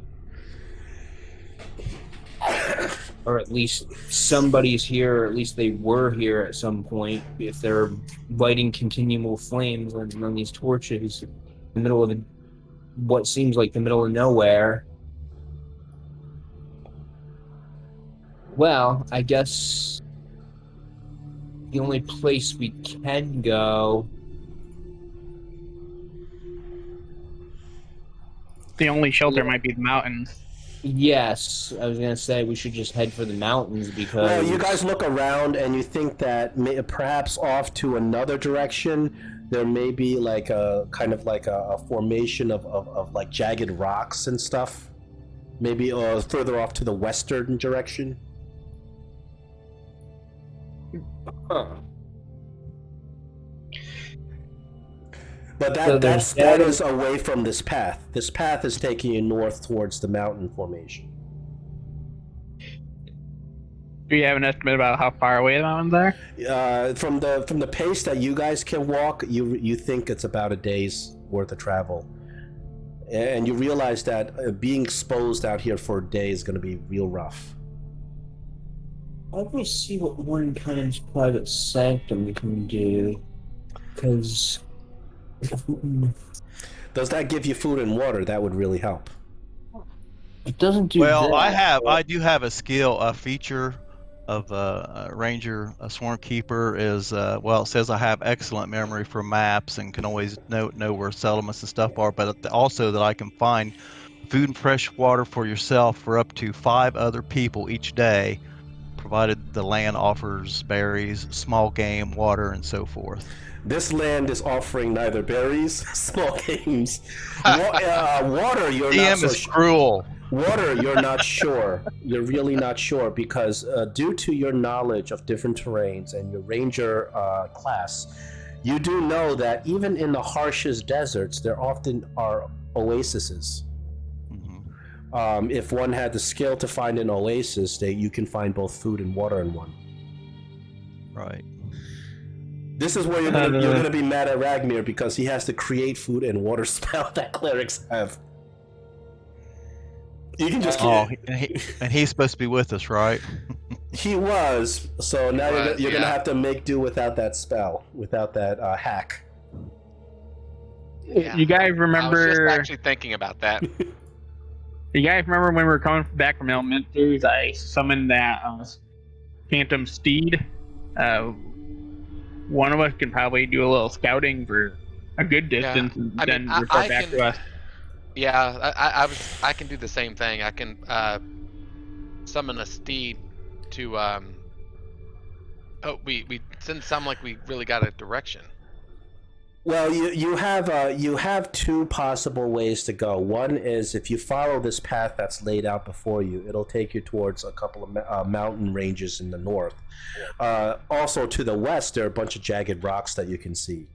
So as you made it over to this path, you are seeing some things that distinguish the landscape. Does anybody have any skill to actually tell you where exactly you are, besides being in the desert?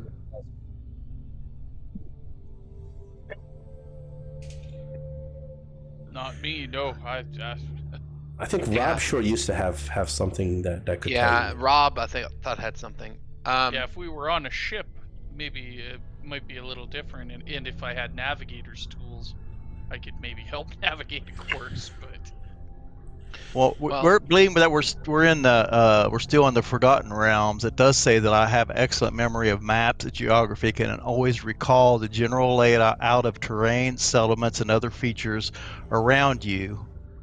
So I don't know if that would help. if I've seen a map of the area or whatever, I might be able to recall. From where you are, you don't see enough distinguishing things for you to be able to deduce that just from maps you've seen. You're shooting me down, man. No, Well, no. It's, I think I think we should maybe we can get a steed, summon 2 steeds, and just you do know that they're spirit animals. We can bring them. Yeah, you can summon a steed, but a steed will not. This is not the preferred kind of terrain for a steed, so they're not going to make you go that fast. They make. Well, I mean, I make can you go summon faster like than any. walking.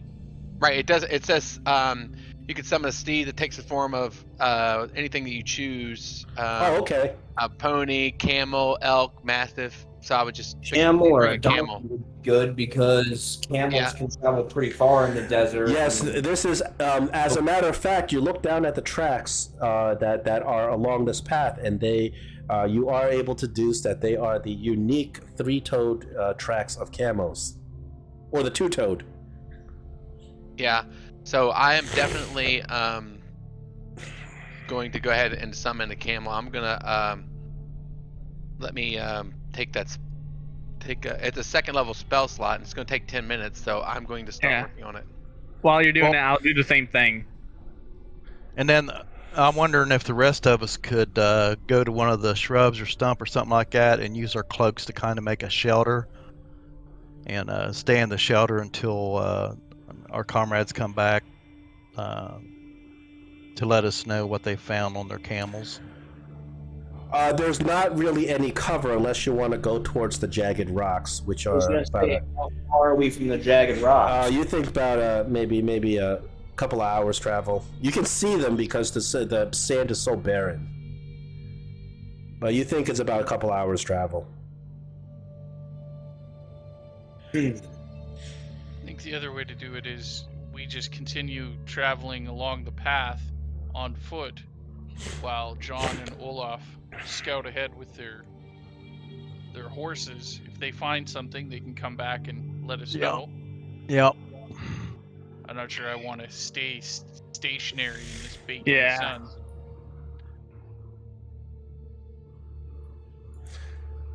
All right, so you guys are choosing to continue down this path, while John and Olaf kind of scout ahead a little bit. Mm-hmm. I think so. It sort of sounded like the We're direction. going down to the path, or are we gonna head towards the jagged rock? The jagged rocks. I mean, we're closer. Yeah, whichever. I think you said the jagged rocks go to the mountain. The jagged rocks are a little bit. They're in a different direction. They go to the west. However, they're closer than the mountain, and they look like they possibly could provide some shelter. Yeah, then I think that's where we should head. Yeah. Okay, let's head that way. All right, so I'll start but that way. that will take you off this path. Are you agreed to head there? Well, I think the thing is we just need shelter, to be brutally honest. Yeah. Well, that would give us immediate shelter. And as far as the continual flame torches, if whoever set them there is still around.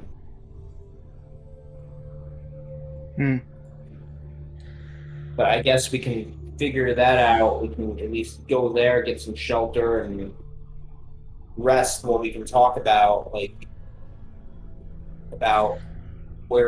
to do from there. All right, it is agreed then. The party heads off west towards those jagged rocks. It takes you off the path that you guys were on before, and once again you go into this brutal, scorching desert. You guys are traveling for about 3 or 4 hours. Everybody's getting hungry, thirsty, extremely tired.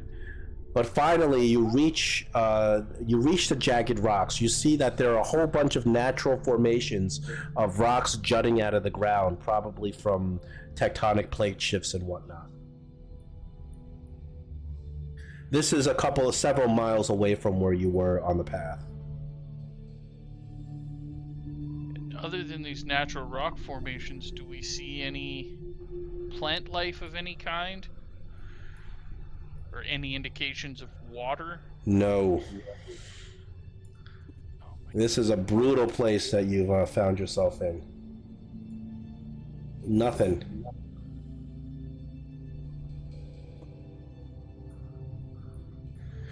And are these the natural rock outcroppings?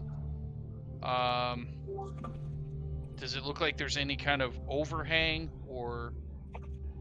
Well, there's plenty of places you can probably find some shade and shelter. Oh, perfect. Then yeah, let's. As soon as we find a spot big enough for all of us to comfortably get in the shade,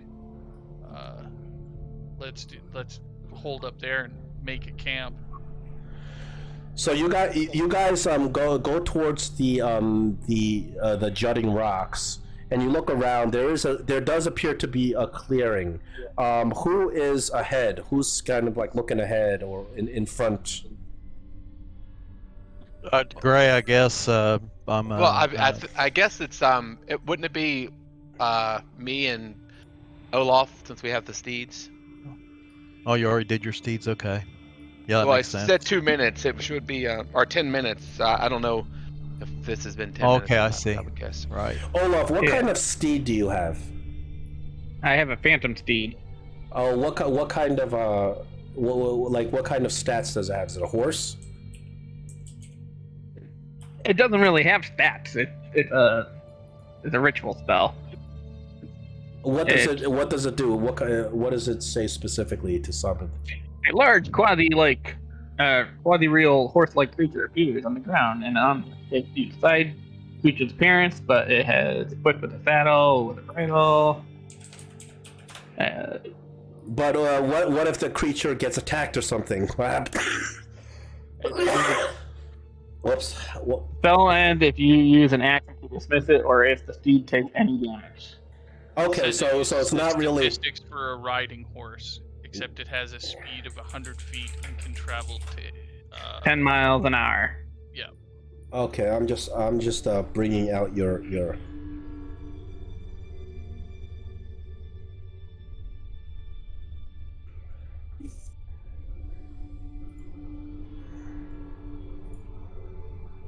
But if it took us more than an hour to get here, I mean, so that's the thing.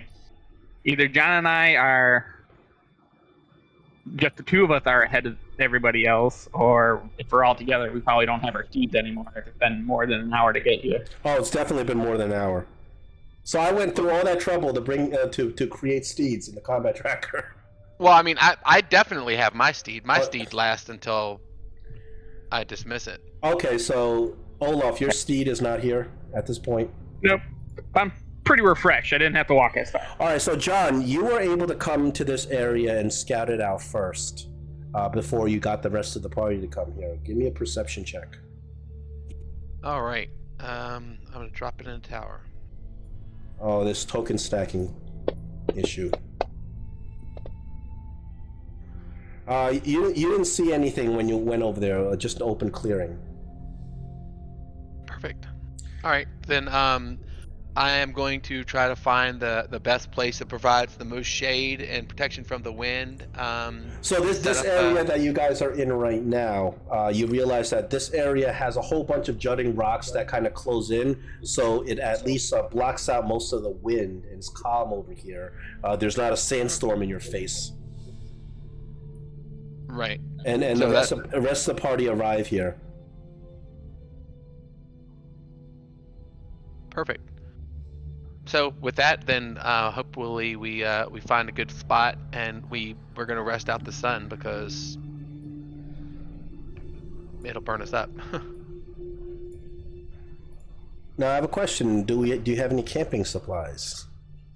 Well, I think I have the explorer's pack, so it says healer's kit, rations. Oh my goodness, I think I get rid of all the stuff in my backpack. Got the scroll case in there. Yep, all I have in there is rations. I don't even have my Tinderbox, water Yeah, skin, rations. It's not a water skin, but it's filled with holy water. I actually have a hunting trap that I would set out somewhere in the rocks and hopefully maybe to find to capture some game.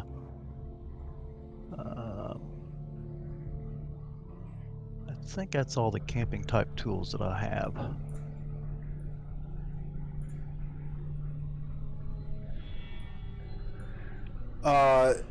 As you are trying to set up camp and trying to put everything together, Gray, you notice out of the corner of your eye there's something moving beyond the rocks. In what direction? Somewhere over here.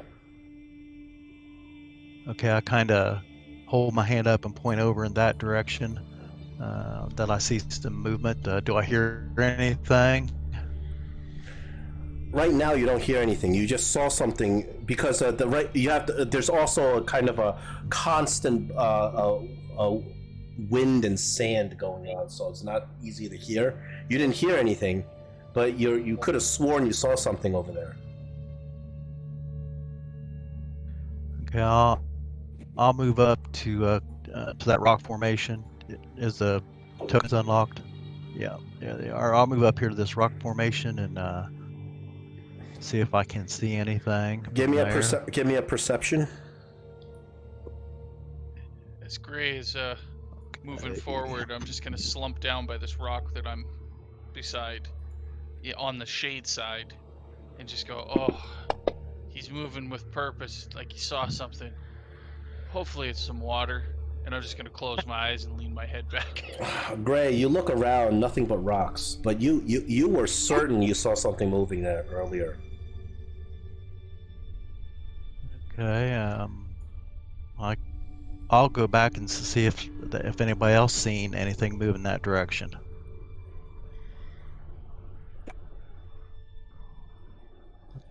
Who is that? Did ask what? Go ahead. Yeah. No, I was gonna be like, I don't know. I don't think I was paying much attention to around us. I'm not much of a camper. But Okay, so I'm going to be kind of stealthy as I can and move around in this direction. Get behind these rocks and see if I see anything. Still nothing. You kind of look around. You know, the air itself has so much heat. It's kind of hazy. You look around and it's just nothing but rocks.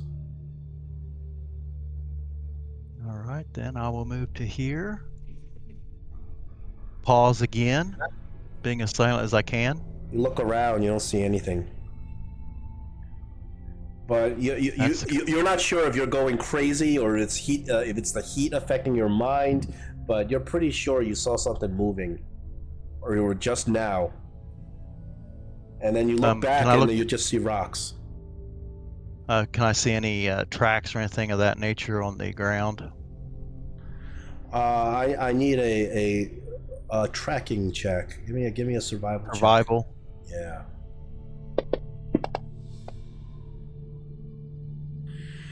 As you carefully examine the sand and the ground itself, you do realize that there might be some sort of that there may be some sort of like some sort of disturbance of the sand.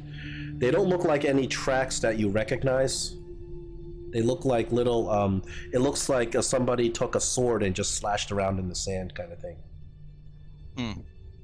But it's clearly very strange. The sand should be nice and smooth. And from where I'm standing, where are these tracks?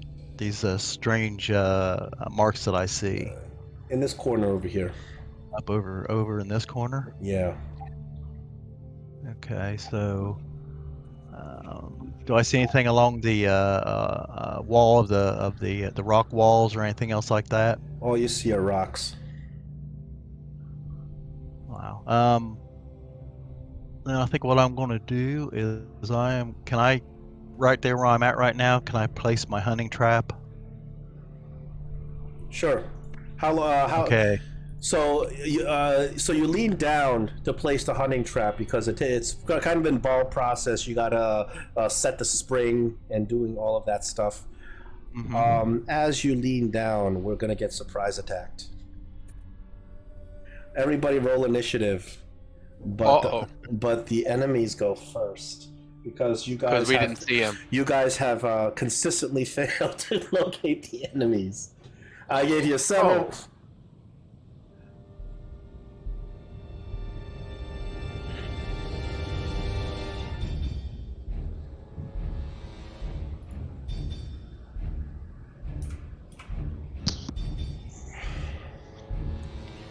Are we all...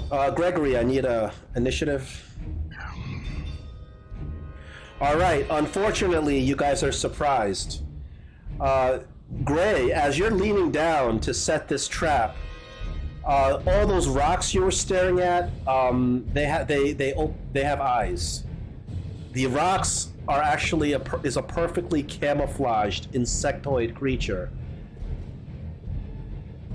that pops out and pounces on you while you're unawares. Giant spider. Yeah, it is a giant spider. Some sort of spider that's perfectly camouflaged to the desert that you are in. Okay. Ooh. Alright, you're gonna take a little bit of damage on that one. And you're gonna do a Constitution save. That you succeed, staving off this horrible creature's poison. As that spider activates, other spiders jump from above. They all attack together. A spider shows up in this corner over here, leaps down, and takes a nice bite at Gregory, who has just taken off his clothes. I took off my robe of Okay. eyes. I didn't take off all my clothes. I just took off the robe of eyes. Unawares, you get pounced upon, but... Oh, it still hits you. Listen, your AC is 12? Yes. Oh boy. You're You gonna- should cast mage armor every day if you Ooh. got it. And you do a Constitution save. And unfortunately, you're going to take the full brunt of its damage.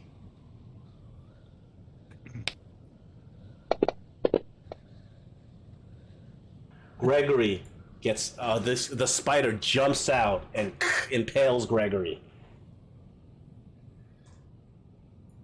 I'm not going to give the camel a turn. It is part of your action. Right. It will act at the same time I do. I mean, it does a couple things. I'll post it real quick in the. But yeah, it part of my action.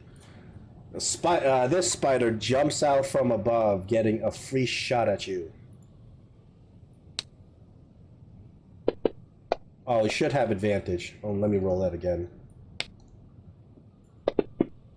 Whoops, I'm sorry, that one was... It doesn't matter, none of them hit anyway. And then one extremely horrific looking spider, you see it kind of crawls out.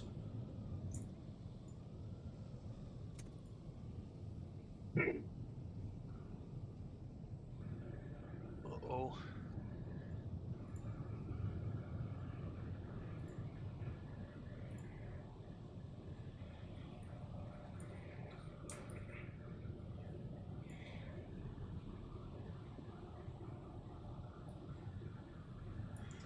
Okay, the spider one of the legs of the spider looks like it is shaped like a sword. And that with that leg, that's its money shot leg. It uses that leg to try to impale you.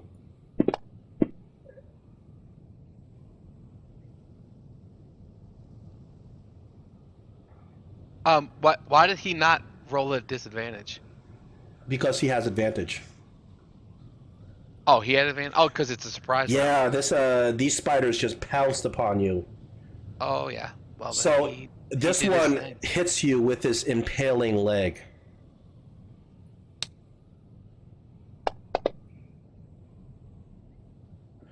And then it's got a second attack. It's going to try to bite you. But since it's already hurt you, it's going to attack regular, neither advantage nor disadvantage. Right, Because yeah, I'm aware your of it. cloak has just gone down. Yep. Oh, then now I just gave it advantage, a Yeah, disadvantage. it's missed anyway. Yeah, a 12 would a 12 plus 8 would be a 20. That would have missed anyway, right? Right. Okay. And finally, we have the last spider. This one is going to abuse Kayan.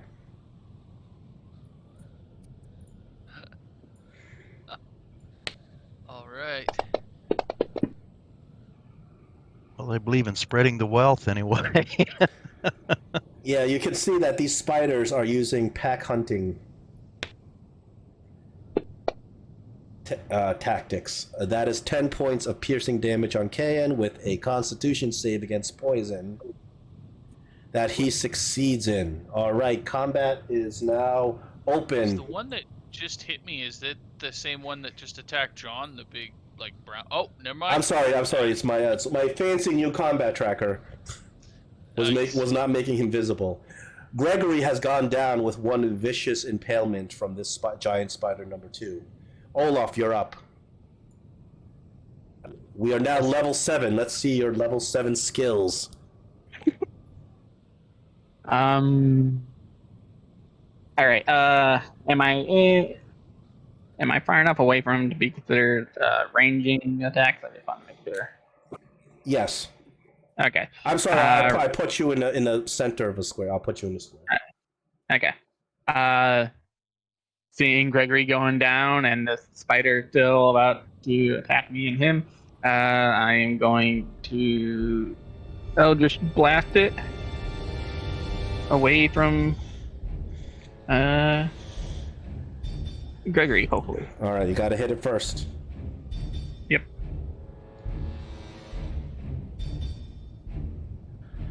Ooh, that's not going to do it. Second blast, maybe. Oh, that's 2 misses.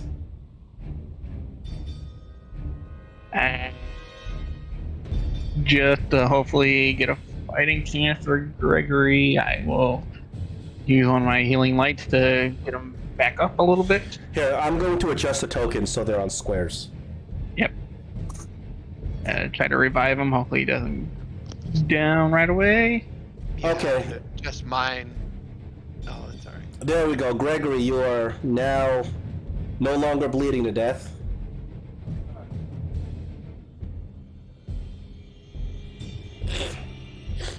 That will be the end of my turn. Oh, those are a couple of real bad rolls. Not much I can do about that. All right, All John Ashford, you're up. All right. Well, I'll have the it says we fight seamlessly together, so he's able to do all of his stuff. So I think No, he is a dependent mount, so your movements are the same, but he won't attack. Oh, he won't attack. Yeah, unless you have a warhorse or something. These camels aren't really fighting mounts, but your movement speeds are the same. Okay, and so then there's mine some, would be 40 as well. Yeah, All right, and then there's fine. some rules on mounting and unmounting and etc. But that doesn't matter right now. Okay, so I am going to attack the giant spider. Then I'm not really for sure. Actually, I'm going to use my my new spell Hex, which is going to give me a little bit extra damage if I hit. But I'm going to attack him with my first attack. That is a hit. That's a hit, and then I'm going to do a little bit of damage. And then I am going to attack him with my second attack. Hang on, why? And do a little bit of damage. Oh, that's a little bit better. That takes him down. Alright, and then I'm going... Well, once he... I'm going to move to... like, once you move him, I'm going to move north of the sand spider thing. Yeah, these token stacks are... Where do I put them? Yeah, well, exactly I'm where you trying- put that. So you might... Yeah, and then I'm still on the camel. Yeah, these token stacks are sometimes a problem. A pain. Yeah. Alright, but that's all I can do, and I'm going to pass my turn.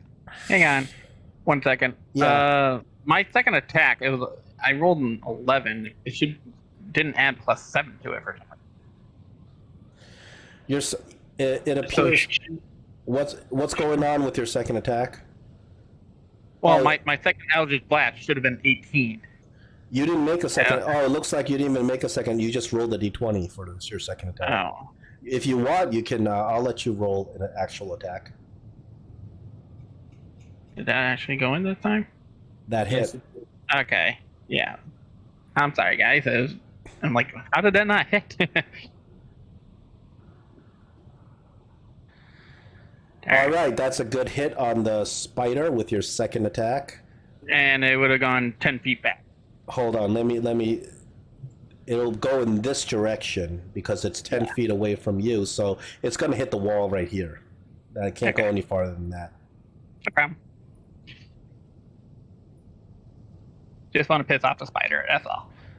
All right. No, repelling blast was one of my things too. I used to do repelling blast and force them into the hunger of Hadar. That was my favorite thing. Yeah. John, I didn't say it. I just actually reactivated it, but I used my bonus action to reactivate my cloak, but I just reactivated. Oh, sure. it. Okay. So I didn't use that was my bonus action to do that, but I Okay. figured it out. Wasn't your bonus action to use Hex? Actually, wait a minute. I was just thinking that I messed up, John. I don't know why I did that. I was thinking the Hunter's Mark is a bonus action. Hex is not a bonus action. So you're going for, hold on. You're going to have to put back 4 points to give that one spider 4 points back. I don't know what you exceeded by. The one that you Hex is a killed? bonus action. Well, it says I exceeded by 21, so giving him 4 would not have made The it. one that you killed, it wouldn't come back to life even if you gave it 4 points. Okay, I have to take Hex off though because he is exactly right. It's not a bonus action. Yeah. It's a Hex is a. No, Hex is a bonus action. Yeah, I'm just reading. yeah, it. you have to do one or the Oh other. no, it is a bonus action. So, but So- I couldn't have done the cloak. So. Yeah, you have to do cloak or hex. You can't do both. Right, That's right. the So idea. I'm gonna have to put off cloak since I said Hex. Yeah. So I'll put my cloak off this round and I'll use that next round because I said Hex. Okay. Well, Sorry, guys. giant spider number 1 is about to eat Gray. I don't know why. Before that happens, did I Yeah. get my hunter's trap set? Because that spider would be. You were in the middle of trying to set it Alright. up when he jumped you. Okay. All right. You can go ahead and this, eat me now. This time he doesn't get advantage. And he misses you. You nimbly dodge out of the way as he tries to sink his fangs into you. Kyan, you're up. All right. You just got a rude awakening. Yeah, this thing just came in and speared me while I'm on the ground. He's not grappling me or anything, correct? No. Okay, perfect. Then I will use half my movement to stand up. And I mean, seeing as it's right on top of me, and it's pissed me off, and I'm hot and I'm scratchy, and I'm pretty sure I got sand in unmentionable spaces. I'm not too happy about that, so I'm just going to try to hit him, this one right in front of me, with my new axe.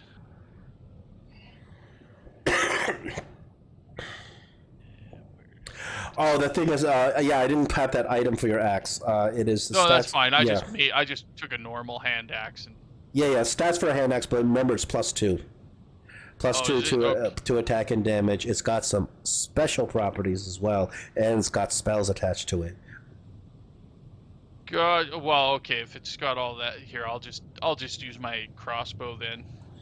Instead, yeah. Well, you don't want to find out all the special stuff that happens when you use that axe? Without no, yeah. You know what? Shit. It's fucking shits and giggles time. I'll swing away with it, not knowing what it is. It is a light I weapon. will. Since it's a light sure. weapon, you use your dex mod for attack. Oh, perfect. Let me. You does take have out the finesse in axe. You take out the axe of Papalaka's, and it just sings in your hand like it's perfectly molded for it. It appears to have changed since you've been carrying it. Interesting. It, All right. it goes. You strike with blinding speed.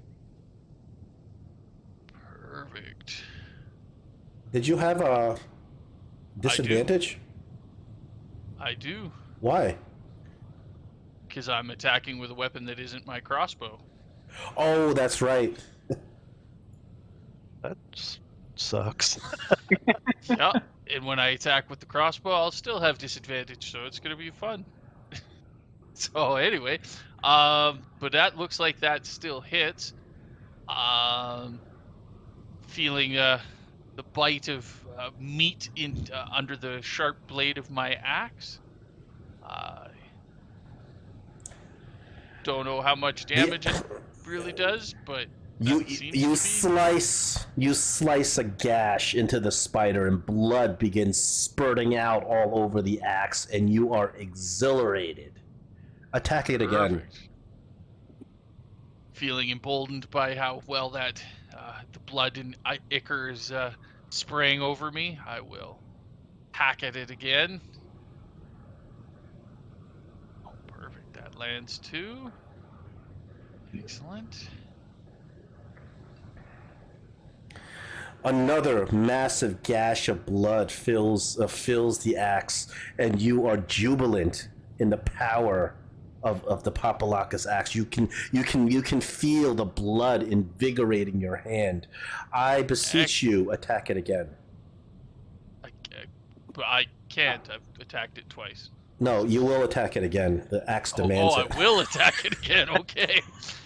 With a maniacal Now cackling. you see it. You see the power of Papalakis. Oh, jeez. All right. That lands 2. Perfect.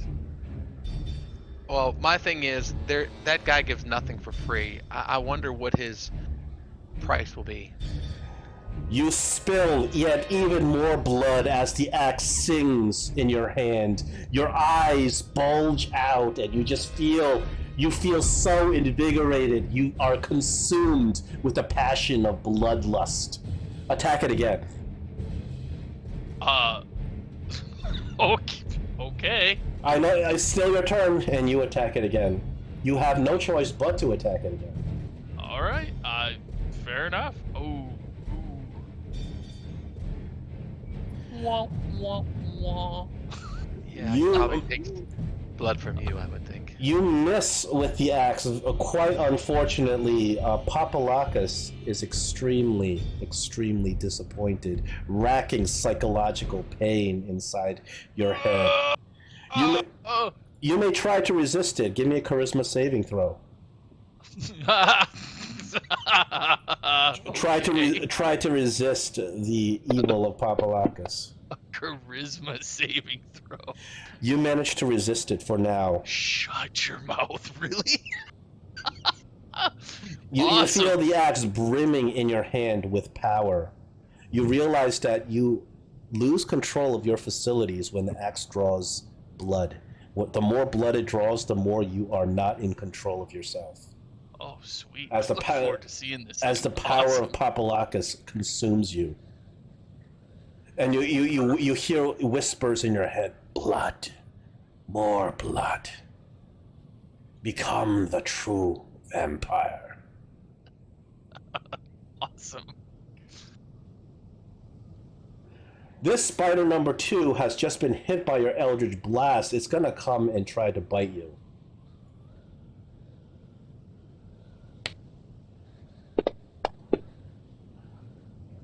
It misses Olaf. Spider number... Hold on. Yeah, he's dead. He's dead, yes. Let me get rid of him. Sand Spider now. It's got two... Not dead. He is not dead. He's going to attempt... First, he's going to take out that big sword-like appendage and try to stab you with it. It's got a 10-foot range, but he doesn't need it right now. No, I'm going to stay over. You're within range. Ooh, that one sinks in. He finds a little crack in your armor that he managed to dig in. Oh. Luckily, he did not roll a crit with that. Yeah. So you do take some damage. Alright, these sand spiders are really, really tough. You maintain your concentration, luckily, and then he tries to bite you. Ooh! Ooh. There's nothing I can do. he And that's crits- actually, the bite is the really bad one, I think. That did a ton of damage last time. The bite is bad in its own way. It depends on. Oh, that crit's gonna hurt. Okay. Oh yeah. 27 points of damage, and we got a Constitution save. I won't double the poison damage if you. Ooh. Oh yeah. I failed. But I won't double the point. I only the crit. I only double the damage itself, not the effect. Okay. That would probably be Ouch. good, though. Yeah, I started to say that this thing hit me every time, and I think it hit for like. Oh 20 my points every goodness. Party, your tank has been knocked out. time. Oh, yeah.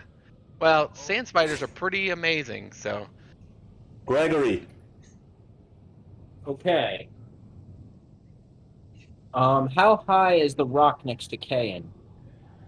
Let's say that's like maybe 4 feet high, 3-4 feet, not too high. Okay, do I notice the fact that John has been knocked out? Oh yeah, he just got knocked off his camel. Oh no. Alright, well, I have a spider within melee range of me, so I doubt I'm going to be of any use to him in this turn because, yeah, even if I try to go up for him, and I'm low on health myself. You have so 1 hit point. Oh no, you have 4 hit points. 4 hit points, so Because you got taken out in the first round. yeah, so I'm going to target myself, and I'm going to cast Mage Armor, Okay. just to get myself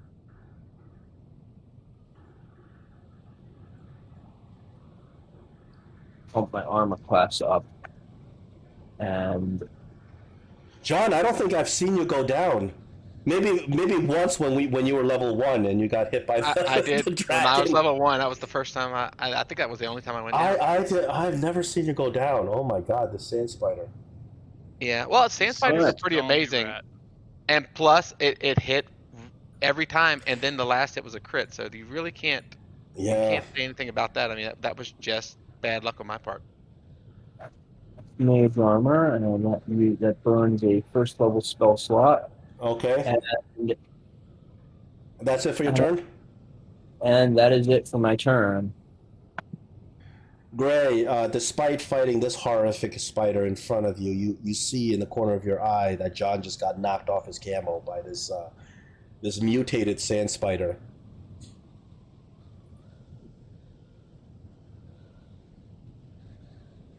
You keep breaking up. Oh yeah, it's your turn. Okay.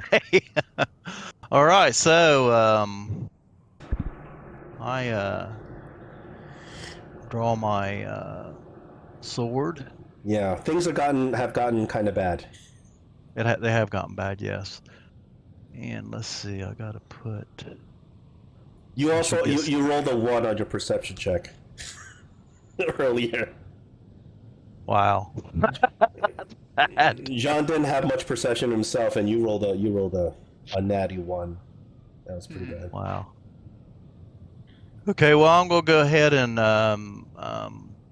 take a swing at this spider that's standing in front of me. Okay. That is a hit. Okay, so I gotta put on my fling tongue damage. I gotta put on my sneak attack damage. I don't think you get sneak attack right now. I'm standing right beside it. Yeah, but there's no ally beside it. Oh, that's what that is? Yeah. You have to have advantage on the attack. Or if you have any reason that you Or have have an a advantage. Yeah, friend like if you have nearby. Zephyr Strike and you're attacking with advantage, that'll give you the sneak attack. But without an ally next to it or any advantage, you don't have sneak attack. Okay, well, I was thinking wrong then. I was thinking because I was standing beside it, I didn't have to have it, but that's correct, I guess. So anyway, I'll go ahead and throw my. Nah, I gotta take that off. I already put the sneak attack damage on me. Or did I? Yeah, right there. Okay, so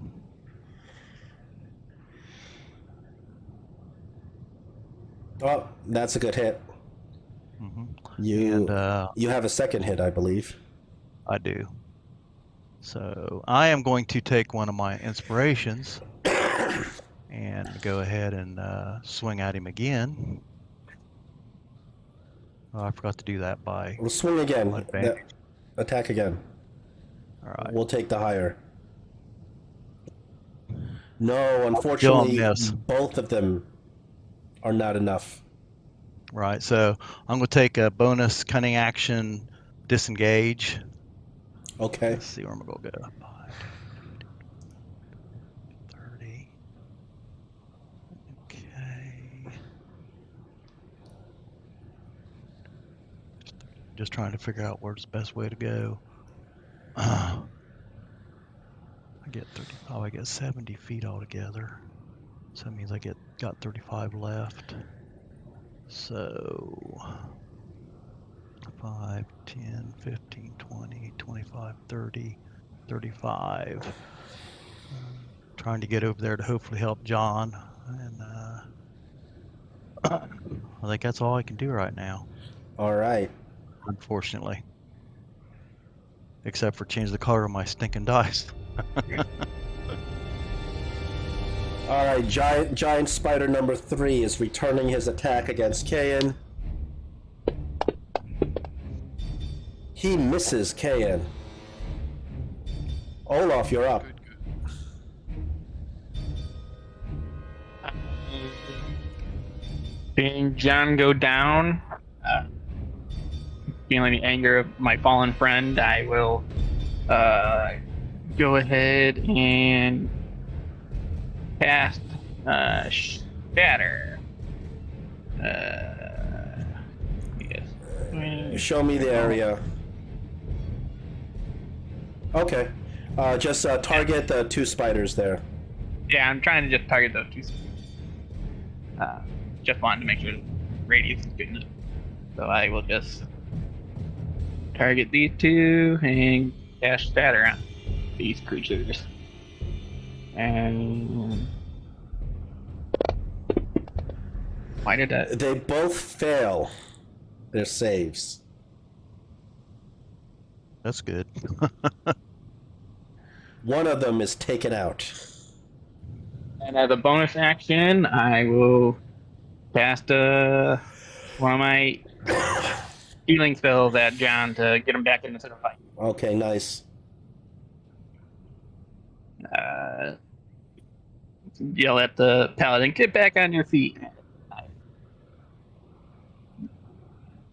Then move a little bit closer to Cayenne, and I will end my turn there. Well, all right, John, you are back up. However, you've fallen off your camel. You're right next to it. Okay. Bonus action. I am going to put my cloak up because my cloak wasn't up before because I did the spell instead. So bonus action, I'll put my cloak up, and then I'll use half my movement to get up, and then I'm going to use the 15 feet. Let me see. 5. He would get an attack of opportunity. All right. If you... Here we go. Oh, wait a minute. I would attack him before. I could attack before I leave. Bonus action was just a cloak. Yeah, No, I it's declared, your... right. Bonus action was a cloak. I would still get an attack before I leave, but I am going to leave his area after my attack, just to let you know. Okay, so you can attack him first. Right. So, yeah. And I'm going to go for broke. If I hit him, great. If I don't, that's okay. Ooh. Perfect. And then I'm going to use it in point of inspiration to roll this one at advantage, and I'm going to do the same thing. but this will be rolled at advantage.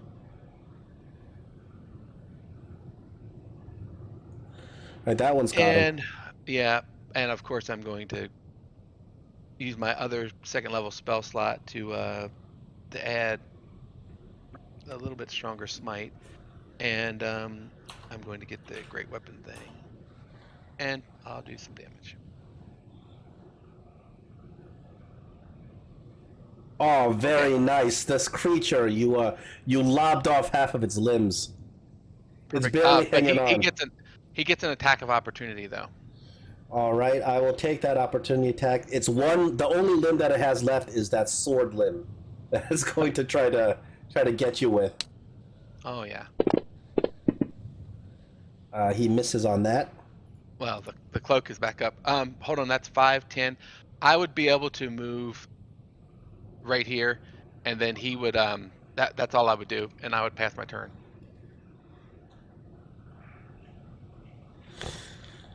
All right, giant spider number 1 is going to crawl out. He crawls along the wall and descends on Gray from behind.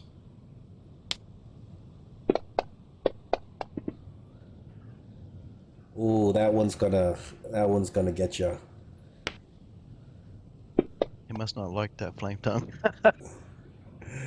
7 points of piercing damage from its bite. Constitution save. Uh-oh. You take the poison damage. Mhm.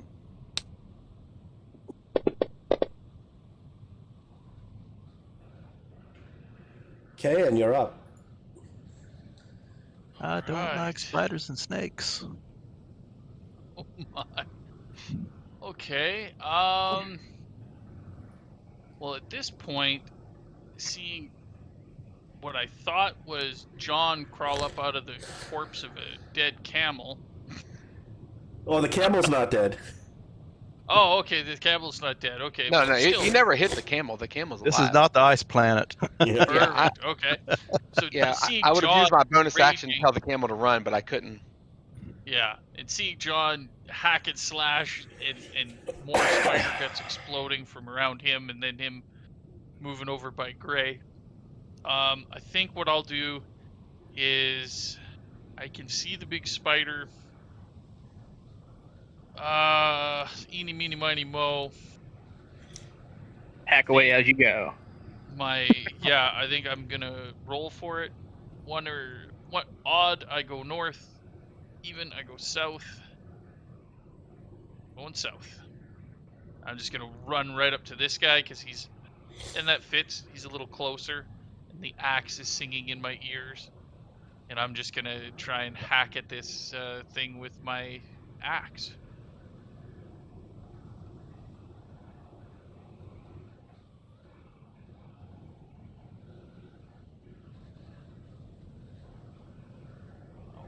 Ooh, that's not going to do it. Okay. You attempted to use Papalakis' axe, but your abject failure causes a psychological conflict. I need to roll a charisma saving throw. Oh boy. Okay. Charisma save. You managed to stave off the influence of Papalakis on your mind. Wow, Still your turn. that's impressive. I'm eating charisma saves like a champ, and I have a -1. Wow. Awesome. Well, okay. Seeing is the spirit of Papalakis seems to be guiding me. I will take another attack with my hand axe at this foul spider trying to hurt my friends.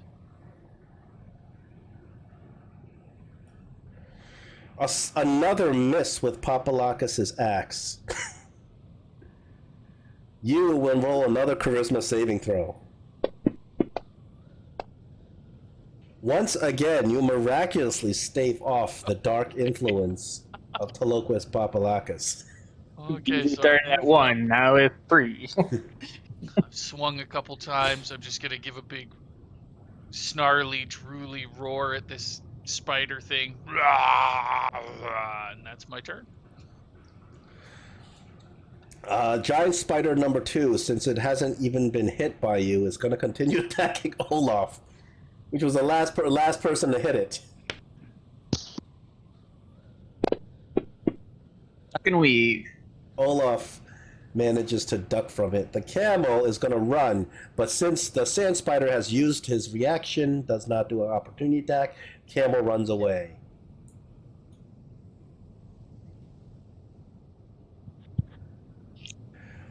Come back, Shade. Sand spider is going to come get into melee range of both of you. It's going to split its attack. It's going to attempt its impalement on John and bite Gray.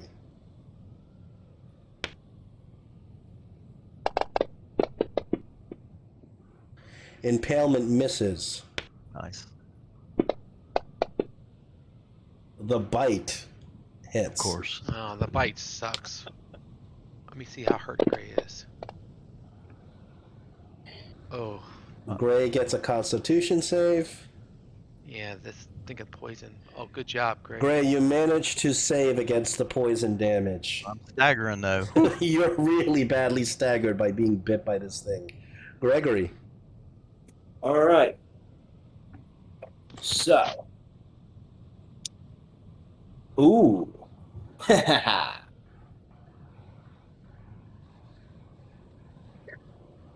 think I might be able to make this work with an AoE. It depends on the area. I may be able to hit all 3 spiders with an AoE. Let's see. Oh, I do have Shatter prepared. You almost used it on the sand earlier. Let's see. How big is this? The radius. 10-foot radius. 20 feet in diameter. All right. Ooh. Okay. I think I might be able to pull it off. Let's create a circle that's 20 feet in diameter. Oh, I'm sorry that the token's broken. Here we go. Token. So if I create. Like this? Yeah, but 20 feet in diameter, 20-foot radius.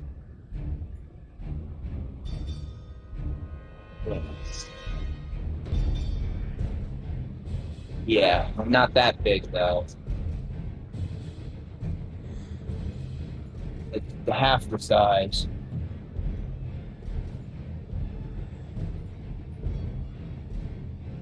So it's a 10-foot radius circles. Yeah. Okay, well that's 10 feet. Like that? Let's see. That 10-foot radius. Let's see. Yep. Hopefully you're not catching Olaf. Yeah, I'm trying to make sure that the circle's the right size. It is. That wouldn't catch Olaf. Would it catch the 3 spiders? Yeah, because the 3 spiders take up the square because of their size. Oh, yeah, they're all large. All right. I will put it there, and I will target all 3 of them. Yeah, I don't know what happened. The tokens have been broken ever since the latest update. The drag out tokens. Yeah. We're good at drawing circles. We'll target all 3 of them.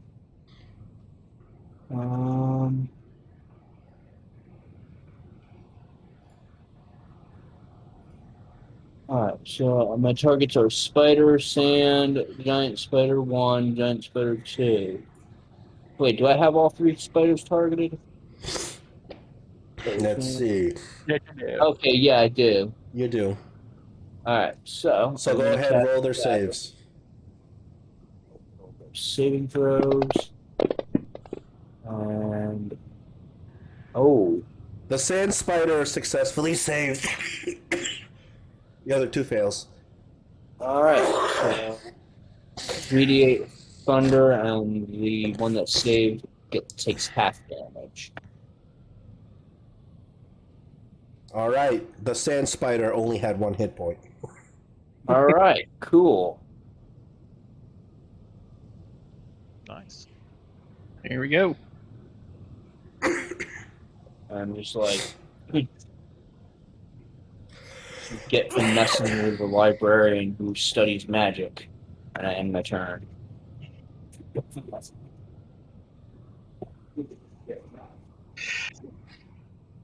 It's Gray's turn. All right. Almost done. Flame tongue to Mr. Giant Spider. The hit. Do I got the damage is on? It's dying, so That finally takes it out. I'm gonna move down to here, and I should get sneak attack now, right? Yeah, now you have sneak attack. Okay, so let's see if I can hit him first. Yeah. Okay. I need to organize my action tab. Thought I had it organized.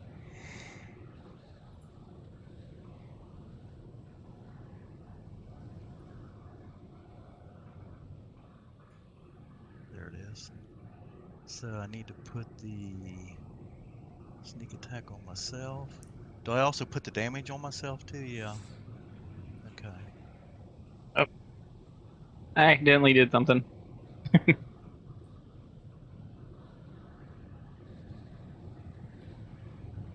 Put that on.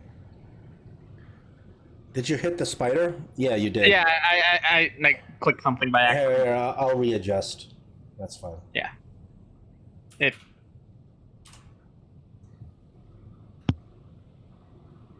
So I just have to put the sneak attack on turn on me, Yeah. or do I have to also put the damage on? It should be it's got sneak two attack attacks. 1d6 or 2d, whatever the damage it is. Yeah, well, It should be the damage script that you have on your Okay. side. Yeah, there I you don't go. even know what I don't even know what the other script is for. So anyway,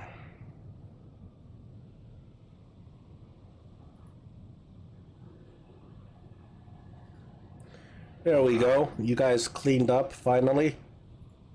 Ugh. A little bit worse for wear. Yep, definitely. a little bit. I'm a lot Definitely worse got than us with nowhere. our pants down. I'm gonna go over and check my camo really quick. Your camel has run off, a couple of paces, but you're able to go and retrieve it. Yeah, kind of pat it, and secretly think, I wanted a big animal, so they would target the big animal and not me. So that's what I'm thinking. If you as were I end able up to patting it like- acquire a combat capable mount, they would you would be able to do this. Oh no, I was thinking just the size. If they weren't smart, they would be like, kill the big, dumb-looking creature. But it doesn't matter. That's what I'm secretly thinking. I'm gonna have to heal myself. Olaf is just gonna brush off the dust that had been collecting on him. Like, how are you guys doing? I'm doing okay. As we are beat up pretty good. Ugh. Yeah, after that terrible encounter, you guys kind of look around. It's like in the afternoon at this point. You see the sun is getting a little bit lower. The heat is backing off a little bit.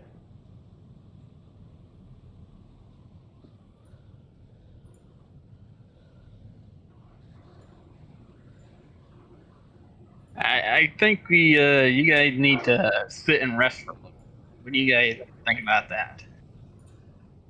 Oh, yeah, I that think might we're be a good down. idea. Yeah, I think that might not be a bad idea. I can take some kind of rest.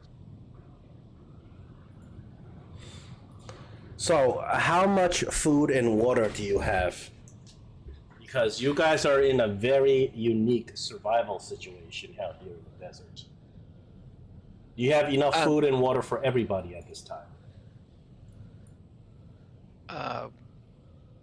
We can look, but I think we have. I have I'll double check. I have a full water skin, Yeah, I have and I have 10 days of rations. 10 days of rations. I don't have the same thing. But I think water Yeah. is going to be our problem. I don't know if rations are considered in that. All right, so Yeah, at this point, don't we know. need, if as long as you guys stay in this desert with no water, you have to keep track of how much water you're carrying.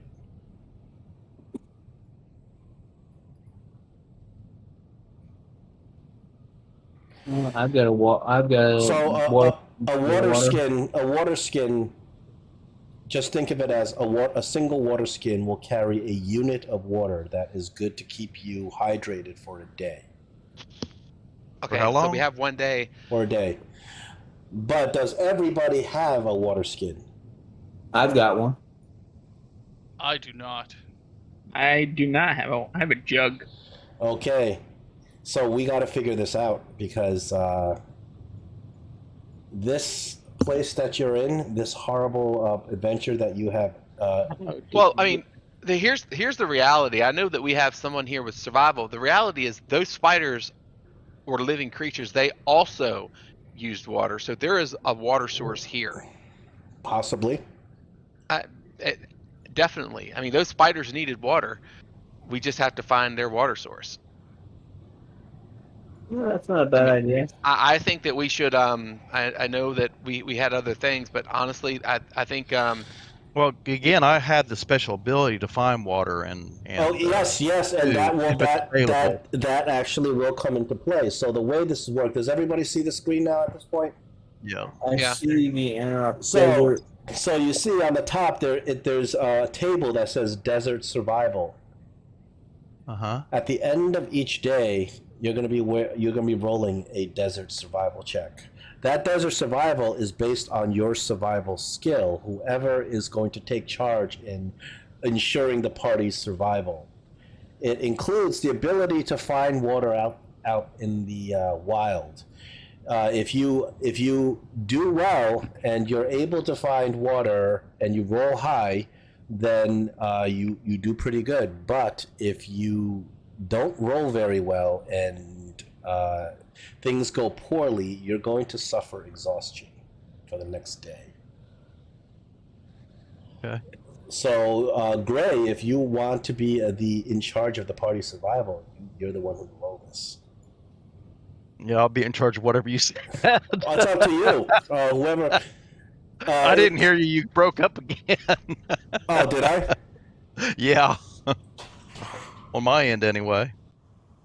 Yeah, your mic definitely is a little spotty. Okay. It comes and goes. It comes in and comes out. Are you hearing me now?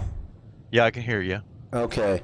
So, because of the nature of this adventure and where you are, you have to roll survival checks. Somebody in the party should take over the party's survival. Whoever has the ability. It just got worse. It's like every fourth or fifth word it cuts out.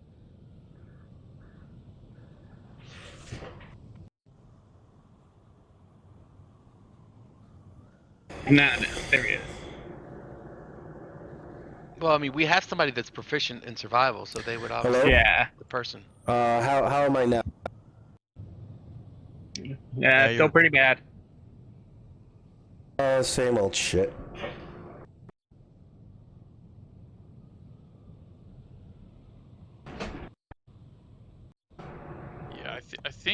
Yeah, I think if Gray's willing to take point to try and lead Hear me us now, or use his no? skills to try and I'm sort guessing out not. some food or water.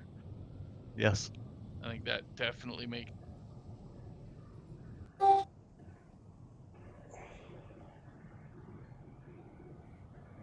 Welcome back. Okay, how am I coming in now? So far, so good.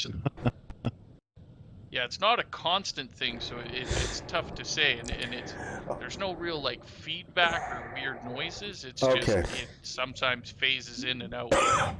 So here is the table of desert survival. Because of the adventure you guys are on in the Anauroch Desert, survival is very important, and you guys have to figure out means to stay alive. This is dependent on your survival skill. This includes being able to find food, being able to find water. So, after each day, when you are ready to rest, you will roll a survival check. That check will dictate how well the entire party does. Can you still hear me? Yeah. Mm-hmm. Okay. You guys can decide who wants to roll the survival check. I recommend the person who has the best skill in being able to survive in a harsh environment. Right. I agreed. So the table before you, all you have to do is just roll it, and it should add the skill. So what you see that it said that there's a roll thing, and then next to it there's a custom, right? In the custom, you put in your survival modifier. Right now it says +5. You, what is yours? Well, my survival is. Oh, wait a minute. I was looking at my wanderer skill. Survival's +5. All right, so actually it's already set to where it needs to be. So what you do is you roll this table, and we will see what happens. Now, will I get any? There's the wanderer. I put it in the chat. My wanderer ability. Yeah, that's part of the that's part of your ability to even roll this check. Okay, so just roll a survival check. Because now, this depends that your land offers berries, small game, water, No, and roll so forth. from the thing that he linked, Gray. Well, I lost. That's not up on my screen right now. Can you? Yeah, there we go. Okay, so I'll go down here to what? You see the top right, top Okay, left. just click the roll. Yeah, just click it. Let's see how he does. Oh, there it goes. You roll a 12. A 12 means no change. So, Gray, with your survival skills for this evening, you're able to find the water source that these spiders were using. You're able to dig deep down and find the area where the water is, so the party does not need to use any more water. You're able to harvest some of the spider legs to have food, and the party does not have to use any rations. The party does not have to suffer the exhaustion. Okay. So you guys can camp out tonight. Nice. Gray has managed to keep you alive today. All right. Nice, thank you, Gray. So the party sets up, I guess, whatever. You do have some camping supplies, don't you? Yeah, like I said, tinderbox. I got tinderbox and. So you are able to set up some camping supplies for a long rest. As night sets in, you realize that the environment starts getting really cold. The complete opposite. But you survived this evening. Okay. I would have ritual casted Liam in tiny hut just to give us extra protection. Okay. That wouldn't be a bad idea. But we already had survived. But you absolutely can cast Lehman's Tiny Hut. Does Lehman's Tiny Hut give you any food or water or anything? No, it just gives us a little bubble of protection. So if any other spider tried to come get us in the middle of the night, it wasn't going to do anything to us. Sure. So you're able to survive this night. The next day sets in. As dawn breaks, you notice that the sands start picking up again. Hot, scorching sands. Do we not have a plan as far as the direction? I know we came here because this looked more hospitable than the mountains, but I mean, this is absolutely not where we can stay long term. We're just going to eventually die here. Yes. Yeah, Well, I assume we can still see the mountains, so I'm guessing that's the direction that we want to take off in. It's just, do we want to go back the way we came to hit the path, or take an angle towards the mountains? Whatever's the fastest, I think that's what we need to do. Well, I think staying here is not. No, we will die. absolutely not. Okay, being that we took a long rest, right? Yeah. Yes. Yeah. Okay. I can go through. Yeah, these survival checks are once a day. Right. So, in this desert, obviously, since I'm on the mount, I'm going to be ranging ahead. But I mean, how much can we travel a day, and do we have an idea of how far away the mountain Oh, path is? from gauging the distance that you guys have traveled yesterday, you know where that mountain path is. You think it'll be about a day to reach those mountains. It'll be another full day of travel to reach those mountains. Okay. So we know that we have one more go at it, and so we do our best to push on then. Now, are you gonna go travel and meet up with that path and then take the path over? No, you said that we know where the mountain path is, so we're going to go. You know where the mountain path is. You know where the mountains are. Right. Well, Gregory knows where north is, so we could probably use him as somewhat of a compass and take an angle to where we can hit the path at an angle, but still cut off some of the 2 hours or whatever it took for us to get to the point where we made it to here. Oh, it's in the same direction. It wouldn't take any more time. Okay, all right. Well, as we go to the path then. So you guys take a couple of hours in the morning. Once again, you go out into the scorching, horrible desert where the sand is so scorching hot it burns you as it hits your skin. You guys actually have to kind of wrap yourself up just to protect yourselves. And as you're walking, you get to the path that you guys had left earlier yesterday. And John, you're way ahead on your mount, and you see that on the path there appears to be some travelers. There are 2 camels with 4 people. 2 people on each camel. And they are kind of going at a steady pace along the path. You're a little bit ahead of everybody else since you're on the mount. Okay, so I'm going to go back. You know, I should probably have a rider with me, at least a range guy. So I'm going to go back and let the party know. How far are they ahead of the party? Well, how far are you going to stay ahead of the party? I don't know. I'm ranging ahead, and then I'm going back and ranging ahead and going back. So, if I would go back and tell the party, and then I would speed up and catch the group and just kind of stop them till the party caught up.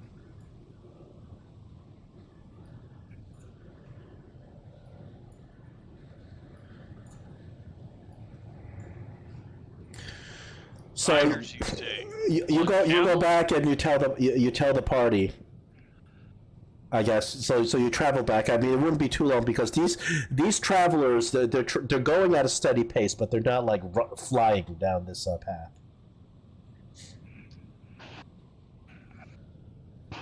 So you're able to go back and tell the party and possibly come catch up with these guys. Well, I want to take a rider with me or a range person with me. So,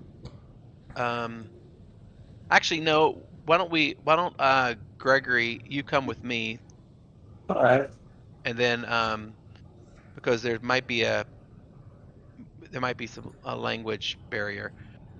So, and I'll tell the group that I'm going to try to stop this party so we can meet up and go from there. About how far ahead were they again? I share with him. They're like 100 feet or so up ahead. They're moving at a steady pace. Okay. Yeah. So we catch them. So you guys catch them from behind, and the party. There are 4 people, 2 people on each camel, and they turn around, they look at you, and they seem kind of a little bit surprised, but they greet you very warmly. On one of the camels, there is a big barbarian-looking guy. He has a huge greatsword strapped to his back. You get big bristling muscles, and next to him appears to be this wizard-looking guy. Who looks like a spellcaster or something like that. And the barbarian-looking guy waves his hand at you as you approach. Ahoy there! Well, we got fellow contestants.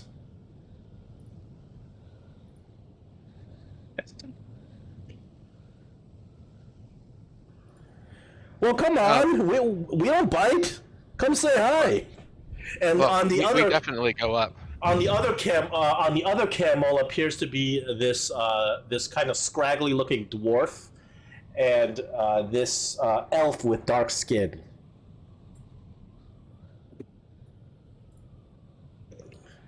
As you approach, the barbarian-looking guy kind of rides out. Looks like he's sort of the leader of the group. He says, "Pleasure to meet you. My name is Bashia. And you?"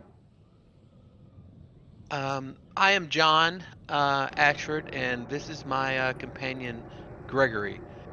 It's good to meet you in these very harsh lands.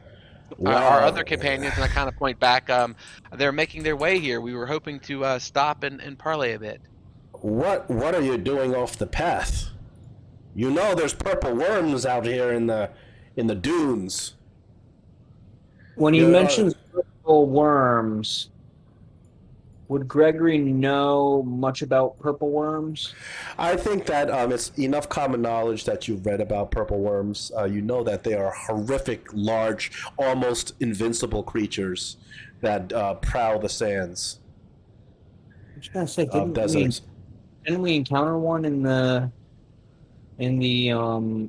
Sunless Citadel module? No, that was the Forge. Yeah, we did in the Forge of Fury, but it wasn't a. It was like a body or a husk of a purple worm. Yeah, you didn't actually fight a purple worm. No, it was dead. Remember, it was a husk. We went down in its mouth to go underneath. So Gregory knows a little bit about. He knows of purple worms. Yeah, it is common knowledge that purple worms are massive, like Godzilla-sized creatures that roam the sands, consuming anything in their path. They're nearly indestructible. Extremely dangerous. I mean, they're legendary kind of creatures, about as dangerous as like ancient dragons. And the barbarian-looking guy comes up to you and says, "I'm Bashia. We're from and we're here to participate in this grand contest in Caraptus's dungeon. I'm assuming you're here for the same thing. Or else how the hell did you get here in the middle of the Anauroch?" And you see his companions start chuckling. Yes. So what is the prize? What were you promised for a prize in your participation?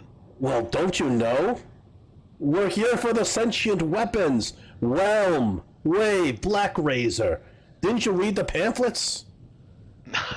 What are you doing here? Oh, don't tell me you're Well, one of those... I try to look over his companions. Obviously, he's a barbarian. What does the rest of the group look like? Sitting on the same camel as him, there appears to be a spellcaster-looking guy. You can't tell if he's a wizard or maybe some sort of sorcerer. And then the other two, there's a scraggly-looking dwarf. You think that he might be like a cleric of some sort. And with him is a drow. And she's kind of remaining silent. She's got a bow on her back. Though his companions don't see are letting him take the lead in the conversation. All right. I'm kind of looking outside of my eyes, see how far my party is. Your party, and then you can see like with your eye, your party's kind of like making their way across the dunes. He's okay, like, why would you stray off the path? You know how dangerous it is in the Anauroch? Well, if we are to find the sentient weapons, we're not going to be scared of a couple little spiders, for goodness sakes. Spiders? Oh, I heard there's a thing much worse than spiders out there. Oh, spiders and worms, whatever. Yeah, I mean, we don't know. We don't have fear grip our hearts, I guess, as some parties do. Well, I guess there's some people who are real thrill seekers. You see, for us, we just want the name. We want the name of the ones who found Caraptus's weapons. We just want that. We want to form our own powerful adventuring party, challenging evil. Huzzah! And then the other three say huzzah. Well, that's actually good. Challenging Gregory evil. will interject and be like, here's a question that seems a little off topic. I noticed those torches lighting the path, and they are lit by continual flame. There's obviously somebody here besides us. Well, yes, the ringmaster Aline. Isn't that how you came here? That's how we came here. Why, we paid the fee, we entered the portal, and poof, we're here in the Anauroch with a path laid out before us to White Plume Mountain. So, wait, I know you were breaking up when you were saying all this. What did you Oh. say? Am I still breaking up? Very frustrated with the breaking up. Can you hear me? Can you hear me? They came through a port. We're on their way to White Plume Mountain. And they got here from So the not the Taskmaster, the so Beshia. Ringmaster. So Beshia says, okay.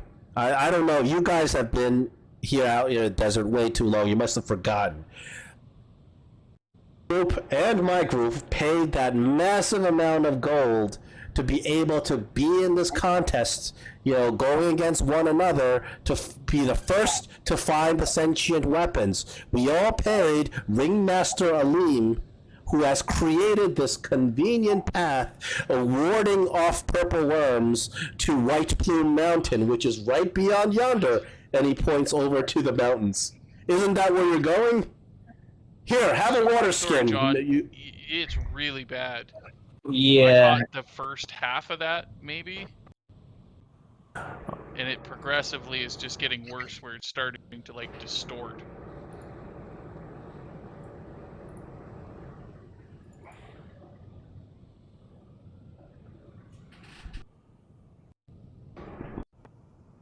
Am I the only one hearing that? Like, did No, Oh, no, yeah, I yeah, can't understand him. That's absolutely Yeah, like, I could barely make out what he was saying. When he gets more excited, it gets worse and worse, it seems. Always is. That's what she said. Oh, good grief. Hello? This has been a struggle. Okay. Hmm. Yeah, I'm not sure what's going on there, John. It's because it goes from normal and you sound fine and crystal clear and like loud and perfect, and then it's something happens and it like downgrades your volume a little bit, and then it just starts distorting. And for me, anyway, it's Yeah. Yeah, I think we're all getting the same thing. This is the struggle I've had with Discord for the last year, as we know. Let me try changing some sound settings. Can you hear me at this time? hear you, but Kind of. It's kind of distorted.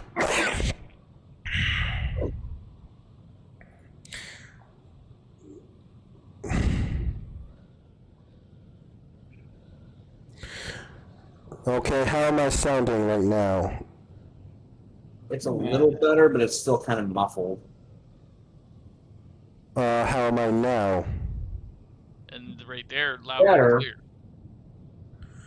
Yeah, Okay, for me, I mean, I'm turning off echo cancellation, noise reduction, gain control, everything. Usually Yeah, that improves. It's we can hear you. It sounds almost like you have your microphone in your mouth, but it sounds like you have the gain up quite a bit on the mic.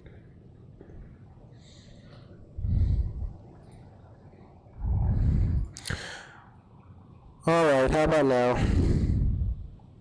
It's robotic-y. yeah, but we can understand you.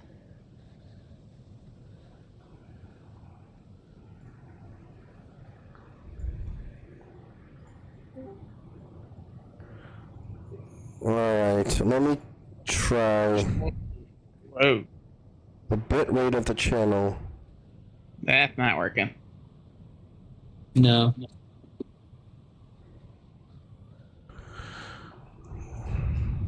yeah, I'm not sure if it's This happens every single time. yeah, I'm not sure, John. I don't know what to say. Well, I mean, we went for a long time with no problems. It just seems like it's ebbs and flows. Yeah, that's true. And it's not like this every session either. Right, So. right.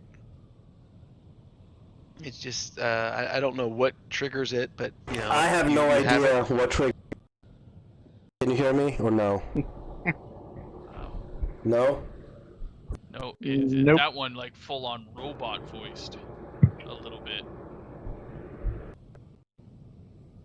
One of these days we gotta record it, what he sounds like, so he just hears what That's he I'm sounds like. doing that right now. I'm recording on OBS, and I will. I just recorded like 3 or 4 minutes. We'll see. I'll try and upload that to YouTube for you, John, so you can hear at least what it sounds like on our end. All right. How about now? Can you hear me? Now, but yeah. Yeah, hold on. yeah. Gotta You turn you sound way good up. there, but you well, I'll can- turn you up.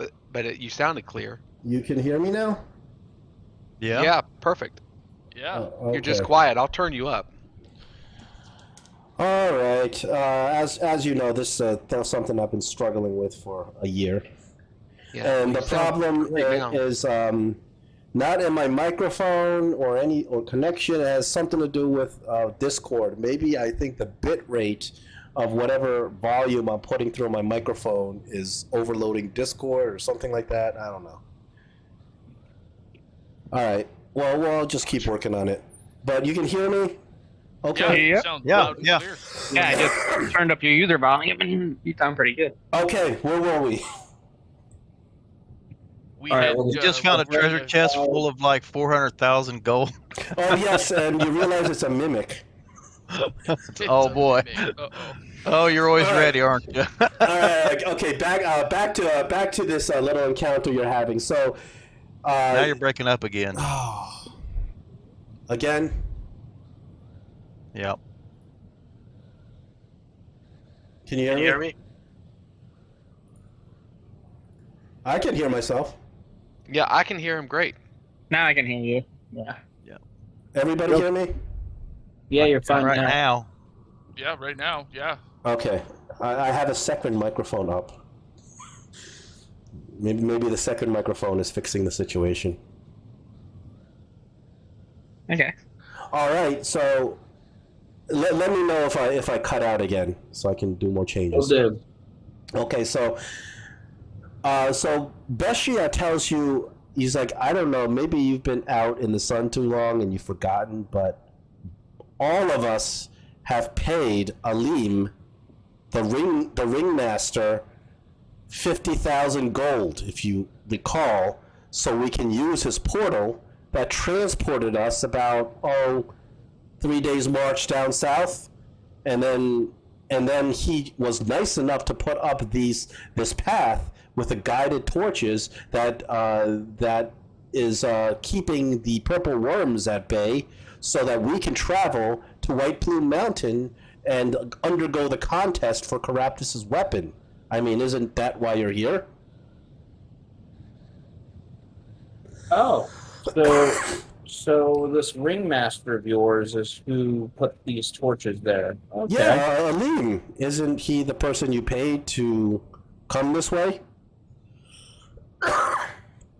And then I just look at John and like, okay, should we just play along, or should we be honest with them? No, I don't think we should share anything yet. So I'm like, yeah, of course. I don't remember how the order went though. I mean, does one group go in at a time, or how does that work? Well, I was under the impression that we arrive one group at a time. We each get our opportunity to go through Caraptus's dark and evil dungeon. And, of course, this is dangerous game. Some groups don't make it out. But the ringleader keeps the path to White Plume Mountain safe. And that is what we're paying him for.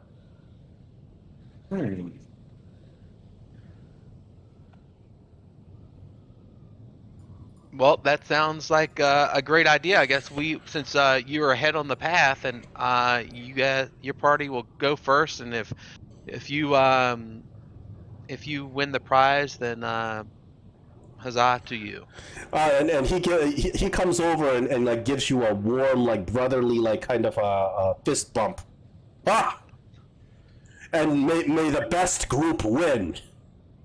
Agreed. May the best group win, and remember us. We are the dragon slayers of Am. And they turn to ride off.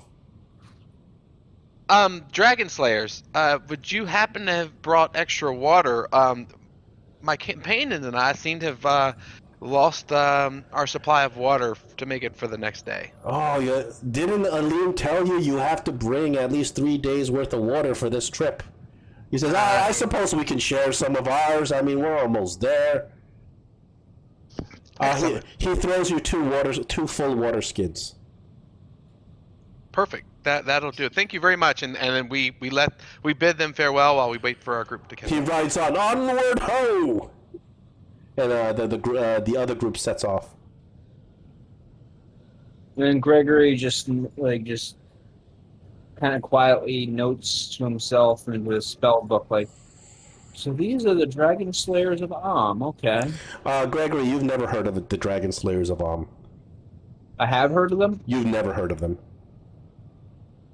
Okay. Well, Gregory knows of obviously, if we're playing in Forgotten Realms, but...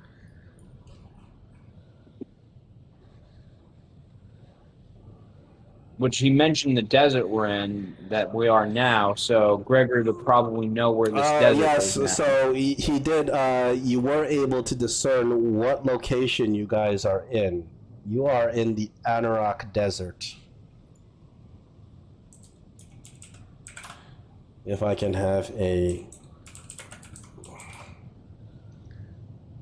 I believe I can bring up a...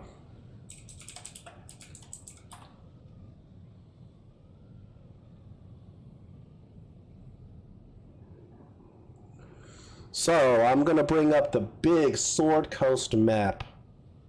And the Anauroch Desert is located right here. Okay. Far east of the Sword Coast. In between Cormanther and the Star Mountains. It is a massive, brutal place.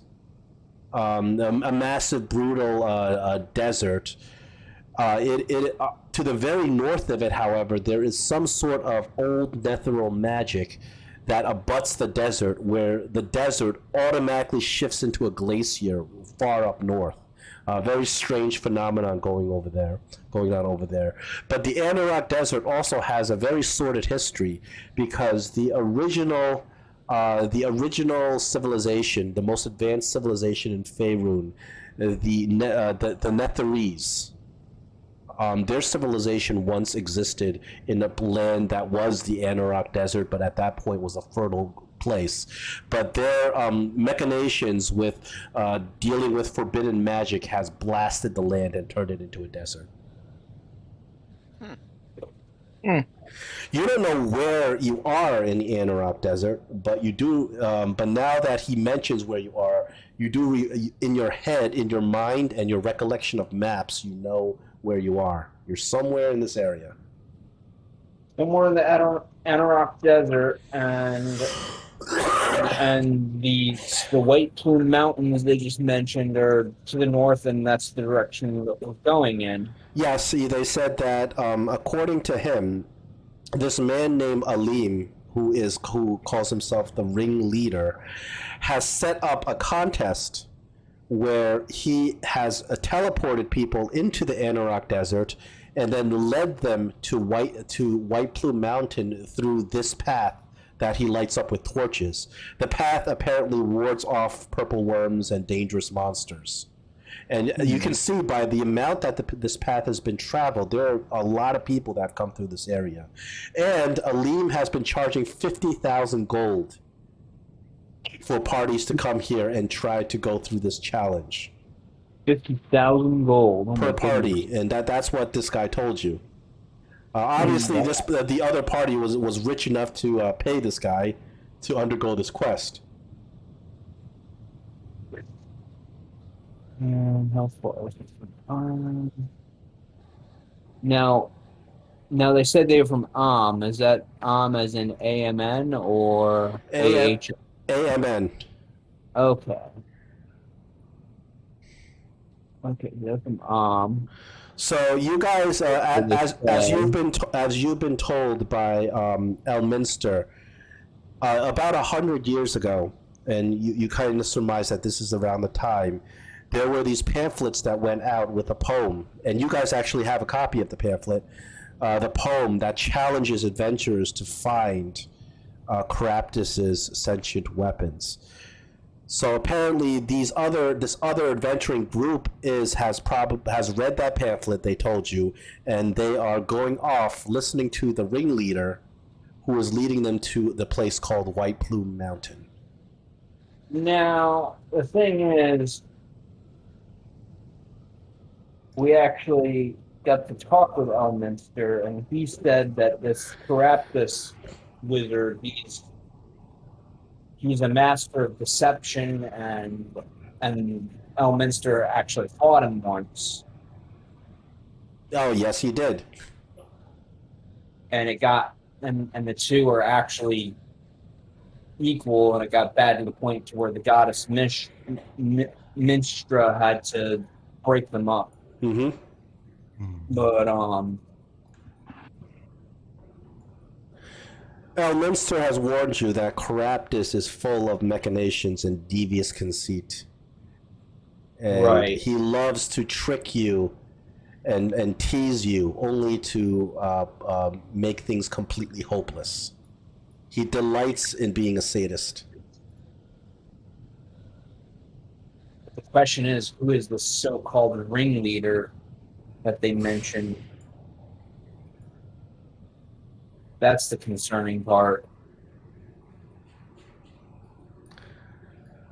I guess you're gonna have to find out. Yeah.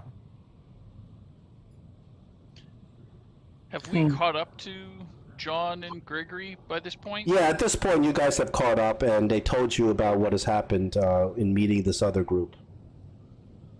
The ringleader, though. You say, Gregory and John, his other group of adventurers, did they sound like this is like a standalone person that's organizing these adventures into this place? It sounds like it's a person, and they put these, and it's the person who put these torches, so now we know who put the torches up. But And it seems Well, like I guess question there's is- safe travel if we stay on the path of the torches. But I guess the biggest thing is this adventuring party paid 50,000 gold to be here in an attempt to get these weapons. They said normally only one group comes at a time, and we've kind of encroached on their time. But he didn't. I mean, He didn't seem upset about it. No, He actually, and I passed the water. He actually shared water. Yeah, he's excited about the challenge of competition. It sounded like. Yeah. You looked at when you looked at the group, you realized that they had, the weapons they had were very well adorned. They looked like expensive weapons. Like this group, looked like they had a lot of money. well, at least, and they seem to be good sports too. Yeah, they didn't seem at all hostile to you. They definitely weren't hostile.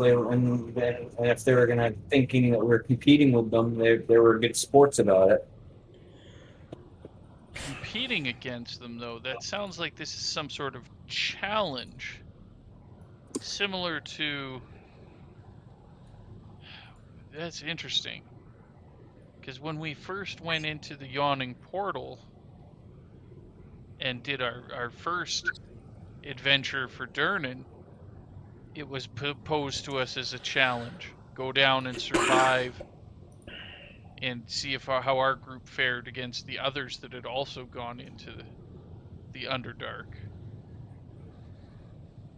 Oh, you guys went to the Underdark in your reality? Am I getting that mixed up? You didn't go to the Underdark. Didn't we close. go? The Sunless Citadel was close to the Underdark. There's a Yeah, passage. there was one passage in. Yeah, in but there. you guys didn't actually go into the Underdark. Part of them, Oh, but okay. Fair the enough. Never module- mind. Or well, I'm not going to mention that, but it's like, or we never went in there. Okay, so are we just supposed to sit here on the path then and let them go to this White Plume Mountain, you said? Or do we follow after them and I think it might be best to follow them because I think two groups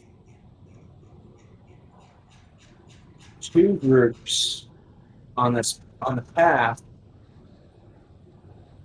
path that's laid out by whoever this ringmaster is. It might be better, like, we don't know who this ringmaster is and what they're capable of, but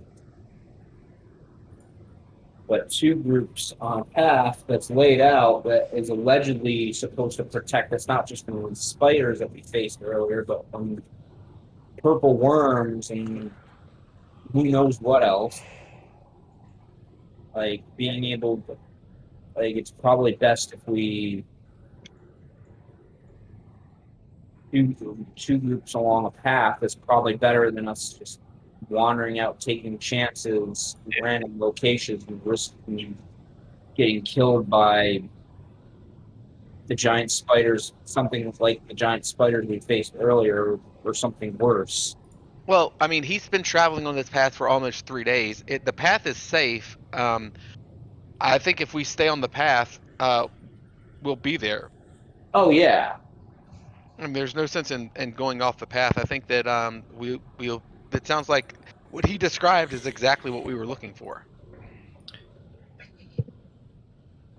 So follow them, right? Go Yeah, I to- think we follow them. I think that would make sense to me. I mean, you guys, you do have to remember we're following stories from a book, and no one writes stories in a book unless they're exciting. And the exciting direction is in that direction. So I think we should just keep on following them. Okay. So Well, that there you excellent go. logic, my friend. Yeah, I don't know if I 100% buy into is that what, logic, but that's better than anything we got. That is close to what Elminster had said to you earlier. So Yeah. you guys continue along the path.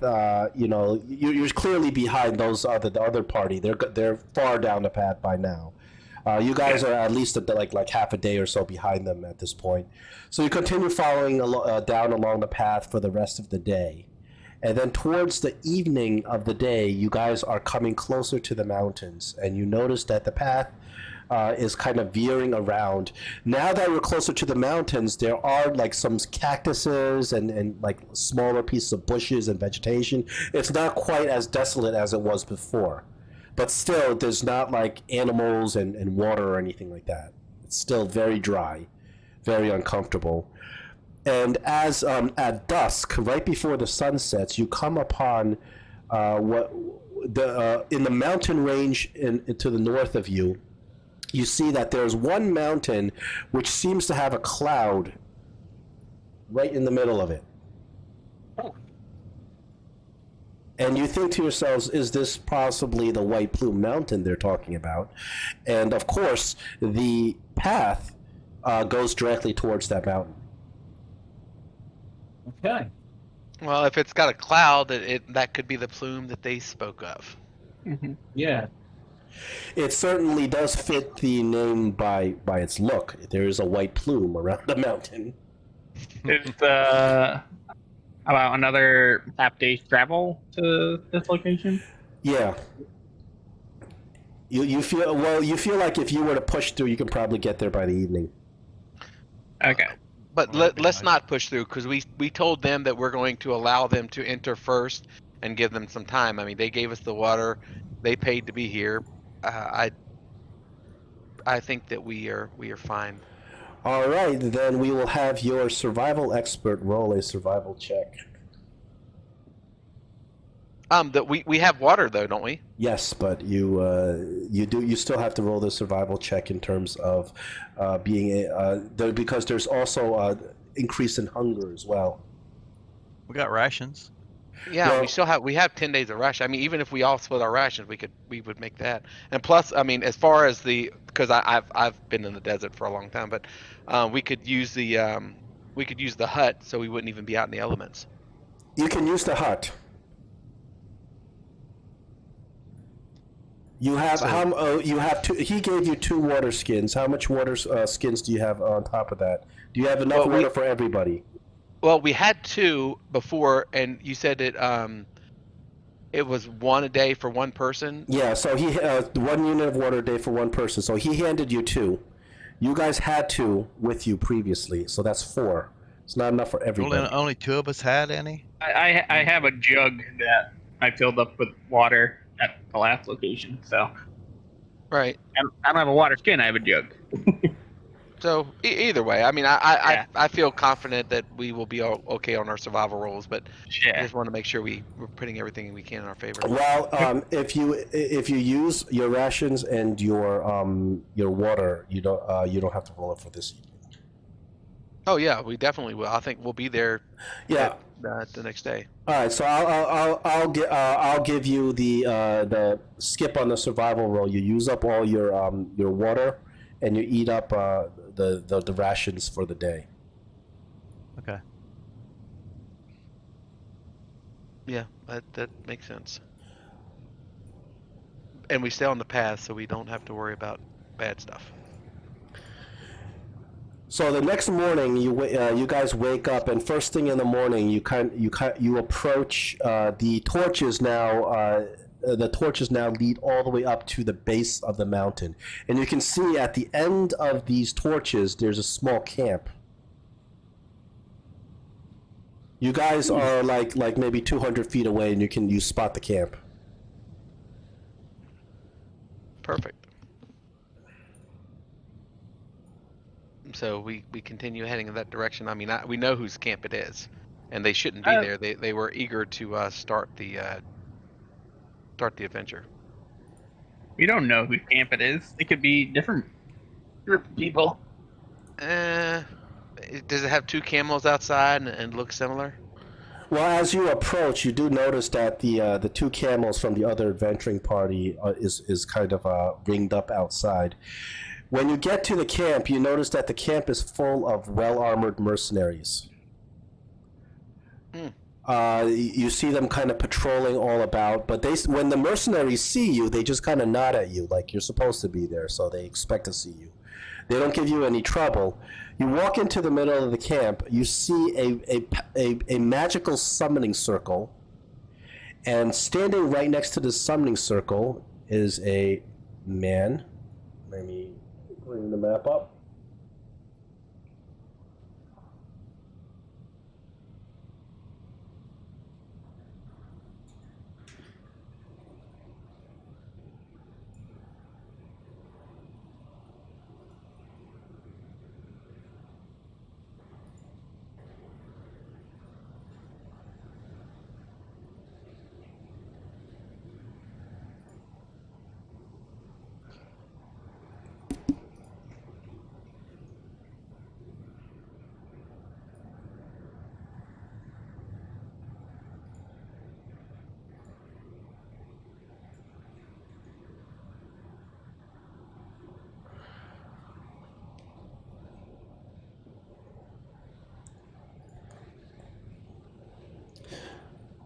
So standing right next to the summoning circle is a very well-dressed man. He's got these jewels adorning his hands and feet. Looks like he's a very wealthy nobleman kind of guy. He's also on the chain to his side appears to be a spell book, indicating that he's some sort of magic user as well.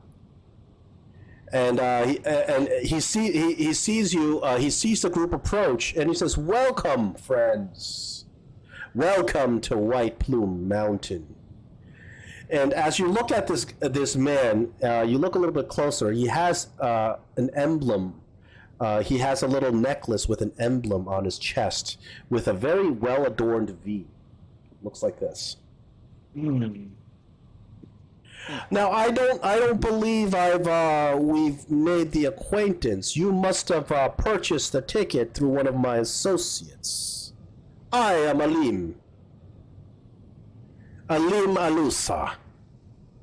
And he kind of walks out to greet you. His mercenaries put their hands on their swords, but they don't look like they're actually going to draw their swords. They're doing it more defensively. Well, we definitely take his hand and we say, so do we have the hospitality of the camp? We were hoping for a meal and a good rest tonight. Well, your ticket price covers, of course, your stay here as contestants to the illustrious White Plume Mountain. The curse of the evil Caraptus awaits thee through there. And he points to the entrance to, it appears to be a well-carved set of stairs that lead down into the mountain itself. He points to it right behind him.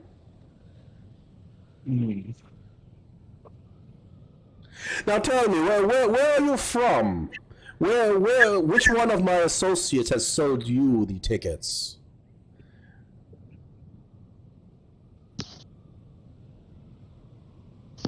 We are from the City of Splendors. Ah, Waterdeep. Been there many times.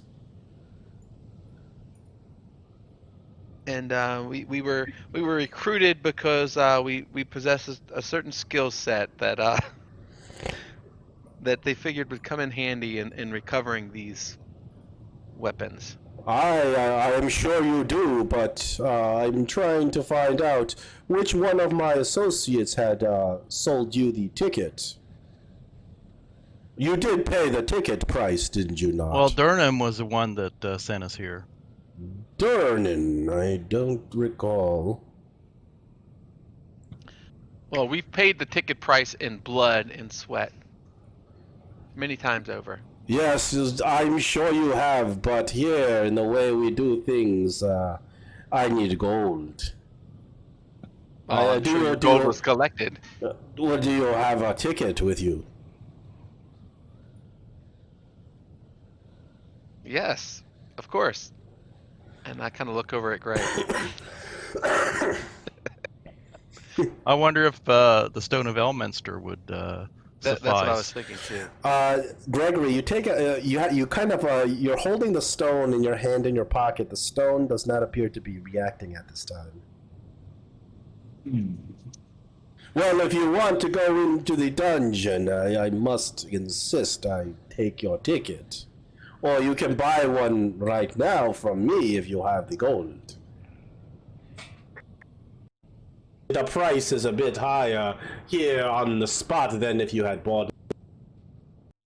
But if you had used the portal to get here, I do not see why you do not have a ticket. Well, let us have our evening meal, and we'll discuss the options. Right. And on the morrow, we will gladly tell you. Well, food and drink is on the house. Please enjoy. And he kind of motions you over to the camp. At the camp, you see several rations and jugs of water laid out for travelers. Like it seems pretty well used. The tents and the sleeping bags seem very heavily used. Like a lot of people have been through here already. Okay, so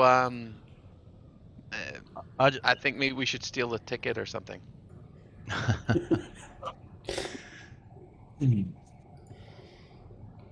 What's everyone else? I mean, we if they paid 50,000 and that was the bargain, Yeah, that is a lot of gold. So That is a lot. well, we don't have that, so. So, Are there Find any out other what one of the contestants? We know the group, because the guy told us only one group comes through at a time, normally, and then Well, yes, of course. Before you, the group, Bashia and the Dragon Slayers of Am, they are testing their mettle in Caraptus's evil dungeon as we speak. perfect. I have a question. Has anybody gone into that cave and come out? Well, several have. None have come out with the famed sentient weapons, Black Razor and Wave and Whelm, as of yet. No, nay, most of them have gone in and been unable to surmount Caraptus's dire challenges. I have not gone in myself. I am simply a purveyor, a businessman. I make travel here safe so that adventurers may undergo their destiny. And he speaks with his grandiosity. So, how many how many groups have gone in there and not come out at all? Oh, unfortunately, there have been some losses in here, but you know the risks you take when going against someone as dangerous as the Dark and Vile Corruptus. All right, is it me or is he absolutely doing some deflection here and not answering a very, very simple question? Oh, indeed. I Got think any there's insight on that? many that have come. I didn't ask if anybody came out with the sentient weapons. I asked if anybody ever came out at all. Well, sure, when they come out, he points to the magical circle behind him. We just transport them back. Usually they come out defeated and failed and they want to go home, and we send them home through teleportation. And he points to the magical circle behind him. It does appear to be some form of teleport circle. It was recently placed on the ground. John, just to let you know, it's after 11 o'clock. Oh, yes. We may have to close up shop. And Yeah. any last questions before we close up for the evening? Just that the previous front runner for our group. I'm bad with names. I've been recently hit in the head, so forgive me. But his name was Brashear, I do believe. Bashir, yes. Yes. He's the leader of our group, the Dragon Slayers of Om. Really? They said they were only 4. How could there be 10 people in the group? Indeed, yes, they were the front runners for our group. See, we joined forces in Om, and we all pooled our resources to pay the 50,000 gold. So they came in, and he's the leader, and you saw his big muscles, right? He's got a complex. He wanted to prove himself, so him and his best friends wanted the chance to go ahead of us. So they asked for a day's head start before we joined them inside the dungeon. Oh, I like that. Give me a deception. That was nice. Give me a deception. Deception. All right. I am going to use my inspiration, one of them, to if that's allowed, to try and Of course, give it's a myself skill check. a little extra oomph on that. Deception into the tower. He appears to believe you. Well, why are you so late to join your own group? And you must know, you must have been told the rules beforehand. We limit six per adventuring party. So I know. So if I let 2 of you in, that would already make 6. Then 3 more, I will have to charge you some more for that. I think what we could do is, since and forgive me, I was hit in the head, so I'm not 100% on the rules here, but he left us behind, even though Didn't he say he would pay any extra? So that's what I was thinking he said. Yeah, why don't we just consider ourselves a separate group, like Group 2. He can be Group 1. He's all big and self-centered and insecure. He can go ahead and do his thing. We'll come along behind him and we'll take the glory. We'll bring you some sentient weapons. Yes, but the rules are 6 is the party limit. If I let 2 more of you in, that will make 6. There's 4 of them, and there's 5 of us. So the 2 groups. Well, he never told us that when we pulled our money. He was the one that was taking care of all the finances.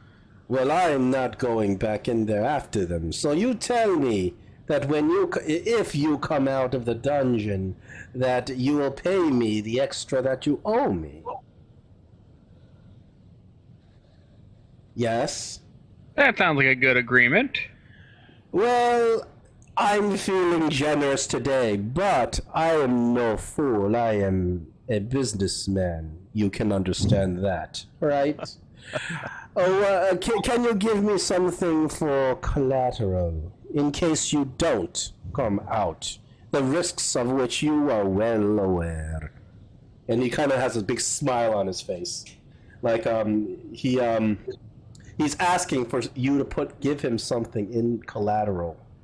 Well, I'll put up some collateral. But can you refresh us on the rules? Because like I said, Brashear told us the rules, or well, he told me, but I took that hit in the head. That's why we're late. I had to wait to get healed, so I'm a little fuzzy on the memories. The rules are quite simple.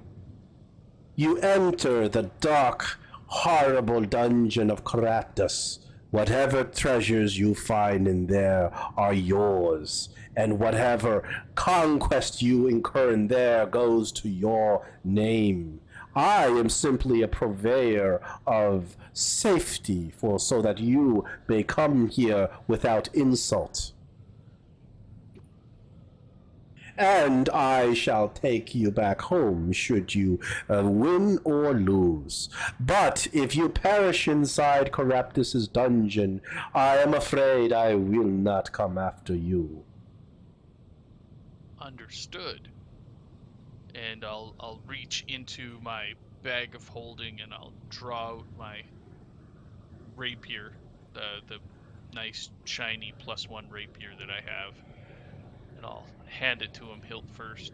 So he picks it up and starts appraising it, kind of stroking his mustache and stuff like that. He says,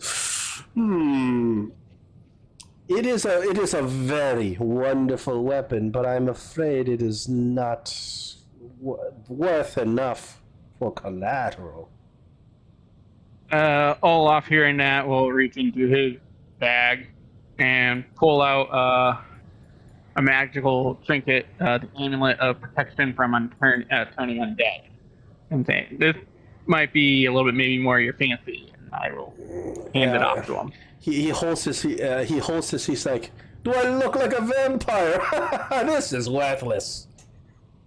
Well, since I see that you are a man of acquired taste, there are only 2 of these made, and I kind of take my pack off and I dig around a bit, and I take out the soulbound amulet.